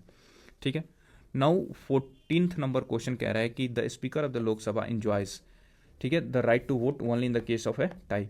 देखो स्पीकर ऑफ लोकसभा को वोटिंग पावर तो है, बट कब कर सकते हैं, सिर्फ और सिर्फ जब वोटिंग जो है टोटल स्ट्रेंथ इक्वल हो जाए, तब जाके स्पीकर यहाँ पे वोट करते हैं। ठीक है, इन केस ऑफ इक्वल या फिर टाई हो जाए तब जाके स्पीकर वोट करते हैं। ठीक है, 17 नंबर कह रहा है कि विच of the following is electoral college for the president but not forum for his impeachment. अब आप खुद देखो कि अभी हमने बता दिया है कि प्रेसिडेंट का इलेक्टोरल कॉलेज कौन था, elected member of legislative assembly, elected member of Rajya Sabha, ठीक है, and elected member of state legislative assembly. But जब बात रिमूवल की है, इम्पीचमेंट जो कि आर्टिकल 61 में है, ठीक है, अगर ठीक है ऐसे केसेस में, तो यहाँ पे क्या होता है कि जब रिमूवल होगा तो सिर्फ और सिर्फ जो है इसमें कौन चाहिए, तो member of Lok Sabha and member of Rajya Sabha. ठीक है, यहाँ पे स्टेट लेजिस्लेटिव असेंबली जो है, जो कि वोटिंग के टाइम पे तो थे बट रिमूवल के टाइम पे नहीं होंगे, वो कौन होंगे, तो स्टेट लेजिस्लेटिव असेंबलीज। ठीक है, नाउ 22 नंबर है कि which article of the Indian constitution deal with the proclamation of emergency. Basically जब बात सिर्फ इमरजेंसी की करें तो ये नेशनल इमरजेंसी की बात होती है। ठीक है, और कौन से आर्टिकल है, आर्टिकल 352 में नेशनल इमरजेंसी की बात की गई है, राइट। 356 में प्रेसिडेंट रूल की बात की गई है, ठीक है, और 360 में ये किससे रिलेटेड बात की गई है, तो ये है फाइनेंशियल इमरजेंसी, और ये बेसिकली एडमिनिस्ट्रेटिव प्रोविजन और बाकी सारी चीज़ों से है। ठीक है, रिलेटेड टू इमरजेंसी, तो इसका आंसर जो है डी हो जाएगा। नाउ 24 नंबर है कि who is the chairperson of GST council. GST council, देखो जीएसटी काउंसिल का बताया कि आर्टिकल 279A में है। ठीक है, इसके चेयरपर्सन कौन होता है, तो यूनियन फाइनेंस मिनिस्टर जो है चेयरमैन होते हैं किसके, जीएसटी काउंसिल के। ठीक है, ओके, नाउ 38 नंबर जो है वो कौन सा है, तो the person who has been president of India, ambassador to USA, China, Turkey and Thailand along with vice chancellor to Jawaharlal Nehru university, ये कौन है। बेसिकली कह रहे हैं कि ऐसा प्रेसिडेंट बताओ जिनका प्रोफाइल ये है कि यूएस में भी एम्बेसडर रहे हैं, चाइना में भी, टर्की में भी और थाईलैंड में भी, अलॉन्ग विद दैट जो जवाहरलाल नेहरू यूनिवर्सिटी है उसके वाइस चांसलर भी रहे, तो वो थे KR नारायणन। ठीक है, नाउ 43 नंबर कह रहे हैं कि the primary function of finance commission. Finance commission जो है आर्टिकल 280 में है, आप सबको पता है ये। ठीक है, इनका प्राइमरी फंक्शन क्या है कि ये डिस्ट्रीब्यूशन ऑफ रेवेन्यू करते हैं between the centre and the state. ठीक है, now last few question number 5 क्या कह रहा है कि विच of the following constitutional amendment in India has decided the maximum strength of council of minister with chief minister in state, तो ये था 91st जो कि 15% मैक्सिमम स्ट्रेंथ था, और मिनिमम कितना हो सकता है, तो मिनिमम जो है 12 हो सकता है, ठीक है, किसी भी स्टेट में, राइट। 86 से आपको पता है कि राइट टू एजुकेशन जो है ये ऐड हो गया था as a fundamental right, article 21A, ठीक है। तो ये क्वेश्चन देखो रिपीटेड है कि नहीं, पिछला था और पिछला में भी यहाँ पे देखो 136 नंबर जो है 15% 91st अमेंडमेंट, और यहाँ पे भी देखो 91st अमेंडमेंट मैक्सिमम स्ट्रेंथ क्या है। तो रिपीटेशन तो है यार ना, बाकी आपकी मर्जी है, अभी तक तो इतना एक्सप्लेनेशन के बाद से आपको समझ में आ जाना चाहिए। Which are the following schedule of the constitution of India contain provision regarding anti defection, अभी मैंने एक्सप्लेन किया था, वो है 10th schedule. Now 8th schedule किसका है, तो लैंग्वेज से रिलेटेड है, ठीक है। 2nd शेड्यूल जो है ये सैलरी और अलॉटमेंट से रिलेटेड है, अलाउंस से रिलेटेड, और 5th जो है वो ट्राइबल एरिया और शेड्यूल एरिया, ठीक है, एक्सेप्ट ATM स्क्वायर, ठीक है। ATM स्क्वायर क्या है ऑलरेडी मैंने एक्सप्लेन कर दिया है, ठीक है। नाउ दिस क्वेश्चन, ये क्वेश्चन है कि what is the system of governance in Panchayati Raj system, देख लो रिपीटेशन पंचायती राज का, ये 3 tier स्ट्रक्चर होता है with local self government at village level, block level and district level, right. यहाँ पे 114 कह रहे हैं the power of supreme court of India decide disputes between the centre and the state fall under its, तो देखो जब भी centre और स्टेट के बीच में डिस्प्यूट होगा उसको सॉल्व करने के लिए सुप्रीम कोर्ट के पास एक पावर है, सॉल्व कौन करता है, सुप्रीम कोर्ट, और किसके थ्रू, तो ओरिजिनल जुरिस्डिक्शन, मतलब ऐसे ओरिजिनल जुरिस्डिक्शन वो है जो कि सिर्फ और सिर्फ सुप्रीम कोर्ट के पास वो पावर होगा। Now appellate advisory jurisdiction and constitutional jurisdiction, ये सब के बारे में यहाँ पे अभी हम देखते हैं, ठीक है, ये वाले प्रोविजन यहाँ पे जो भी एक्सप्लेनेशन है, बट उसके पहले हम लास्ट 3 क्वेश्चन है उसको डिस्कस कर लेते हैं, उसके बाद से देखते हैं, राइट। देखो जो मिनिमम एज है फॉर MP, ठीक है,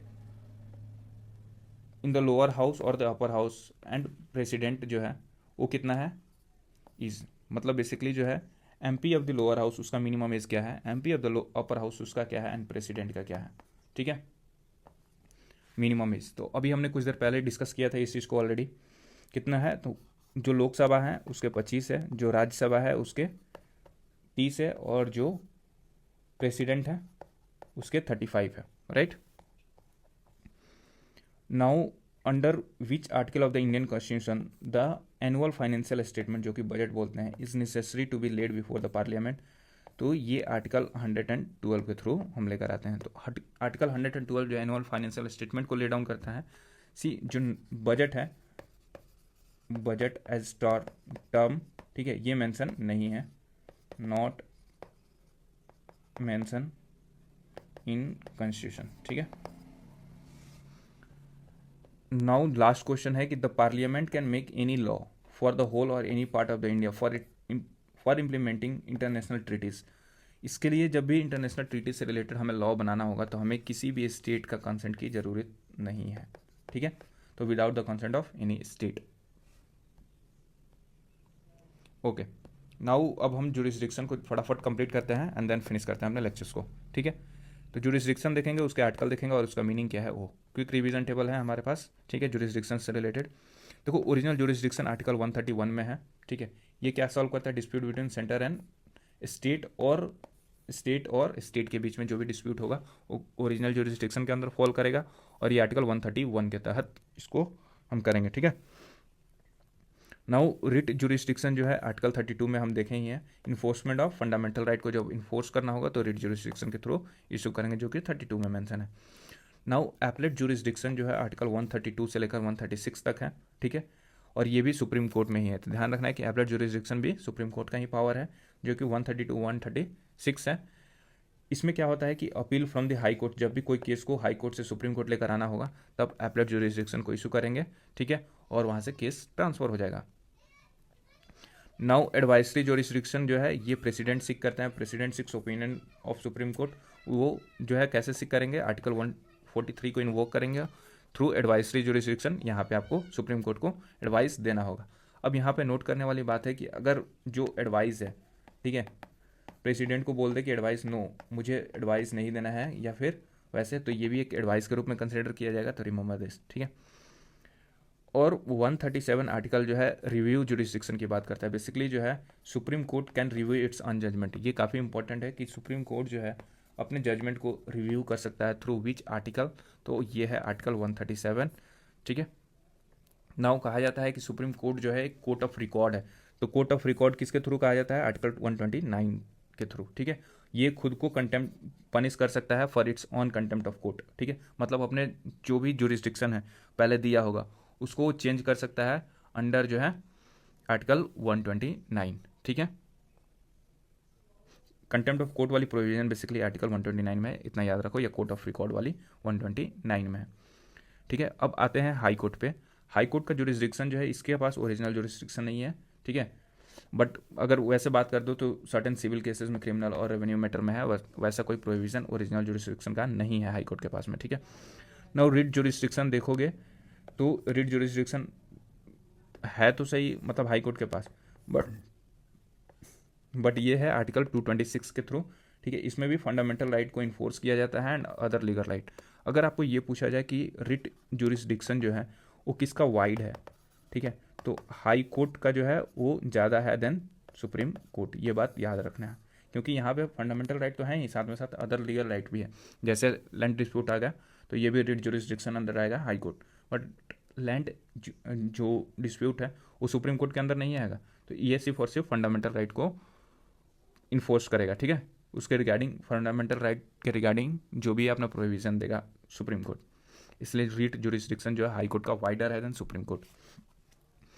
एपलेट जुरिस्डिक्शन जो है हाई कोर्ट के पास भी है अंडर आर्टिकल 227। यहाँ पे क्या होता है कि जब भी सबऑर्डिनेट कोर्ट से अपील करना हो, ठीक है, टू हायर कोर्ट, तो एपलेट जुरिस्डिक्शन को इशू करते हैं अंडर आर्टिकल 227। फिर से सुपरवाइजरी जुरिस्डिक्शन भी देखो तो 227 के ही अंदर आता है।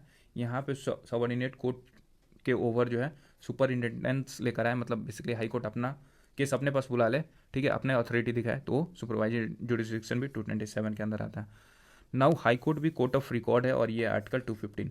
तो कोर्ट ऑफ रिकॉर्ड से रिलेटेड दो चीज़ें याद रखना है, कौन कौन सा? तो एक तो कोर्ट ऑफ रिकॉर्ड जो है सुप्रीम कोर्ट का है जो कि आर्टिकल 129 के अंदर है, ठीक है, और एक दूसरा है कि कोर्ट ऑफ रिकॉर्ड जो कि हाई कोर्ट का है और ये 215 के अंदर है, ठीक है। यहाँ पे पनिश कर सकता है खुद के कंटेम्प्ट पे। Now control over subordinate court, ये प्रोविजन जो है 235 देता है, जो कि एडमिनिस्ट्रेटिव कंट्रोल है over district court. Now see, जो भी डिस्ट्रिक्ट कोर्ट है ना, इसके जजेज को कौन अपॉइंट करता है? तो इसके जज को कौन अपॉइंट करता है? गवर्नर। नाउ प्रीवियसली हमने दो देखा है, वो कौन कौन सा है? जो सुप्रीम कोर्ट के नंबर ऑफ जजेज को कौन बढ़ा सकता है, ठीक है, नंबर ऑफ जजेज को, तो ये है पार्लियामेंट, ठीक है। फिर हाई कोर्ट के जजेस को कौन बढ़ा सकता है? तो ये बढ़ा सकते हैं प्रेसिडेंट, ठीक है ना। और जो डिस्ट्रिक्ट है, डिस्ट्रिक्ट जज, डिस्ट्रिक्ट कोर्ट, उसके नंबर ऑफ जजेस को कौन बढ़ा सकता है? गवर्नर। सी, ये तो नंबर हो गया, राइट, यहाँ पे नंबर की बात कर रहे हैं, बट इनकी अपॉइंटमेंट भी कौन करता है? देखो, सुप्रीम कोर्ट जज का अपॉइंटमेंट कौन करता है? तो ये प्रेसिडेंट करते हैं, राइट। हाई कोर्ट जज का अपॉइंटमेंट कौन करते हैं? तो ये भी प्रेसिडेंट करते हैं, और समवट बोल सकते हो गवर्नर भी करते हैं, ठीक है। हाई कोर्ट जज का अपॉइंटमेंट, सॉरी, ये भी गवर्नर ही करते हैं, ठीक है। और जो डिस्ट्रिक्ट कोर्ट है उनका भी अपॉइंटमेंट कौन करते हैं? वो है गवर्नर ही करते हैं, ठीक है। नाउ टाइप ऑफ रीट्स फाइनल देख लेते हैं कि हैवियस कॉर्पस होता है, मांडमस होता है, 5 टाइप ऑफ रीट होता है। Habeas corpus, mandamus, prohibition, certiorari and quo warranto. देखो, हैवियस कॉर्पस क्या होता है? To have the body of or produce the body, ठीक है। मांडमस में क्या कहता है कि वी कमांड। प्रोहिबिशन में क्या कहता है कि टू प्रोहिबिट या स्टॉप प्रोसीडिंग। सर्टियोरिटी में क्या कहता है? टू सर्टिफाई और quest order and transfer case, ठीक है। क्यू वारंट में क्या कहता है कि कौन सी अथॉरिटी के थ्रू ये काम कर रहे हो आप, वो बताओ, ठीक है, बाई व्हाट अथॉरिटी। चलो लास्ट वन लाइनर देख लेते हैं एंड फाइनली अपने वीडियो को खत्म करते हैं।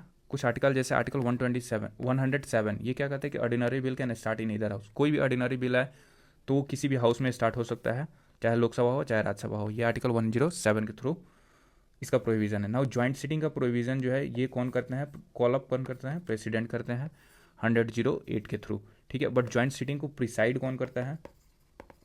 प्रिसाइड कौन करता है? तो ये speaker of Lok Sabha. But joint seating को बुलाता कौन है?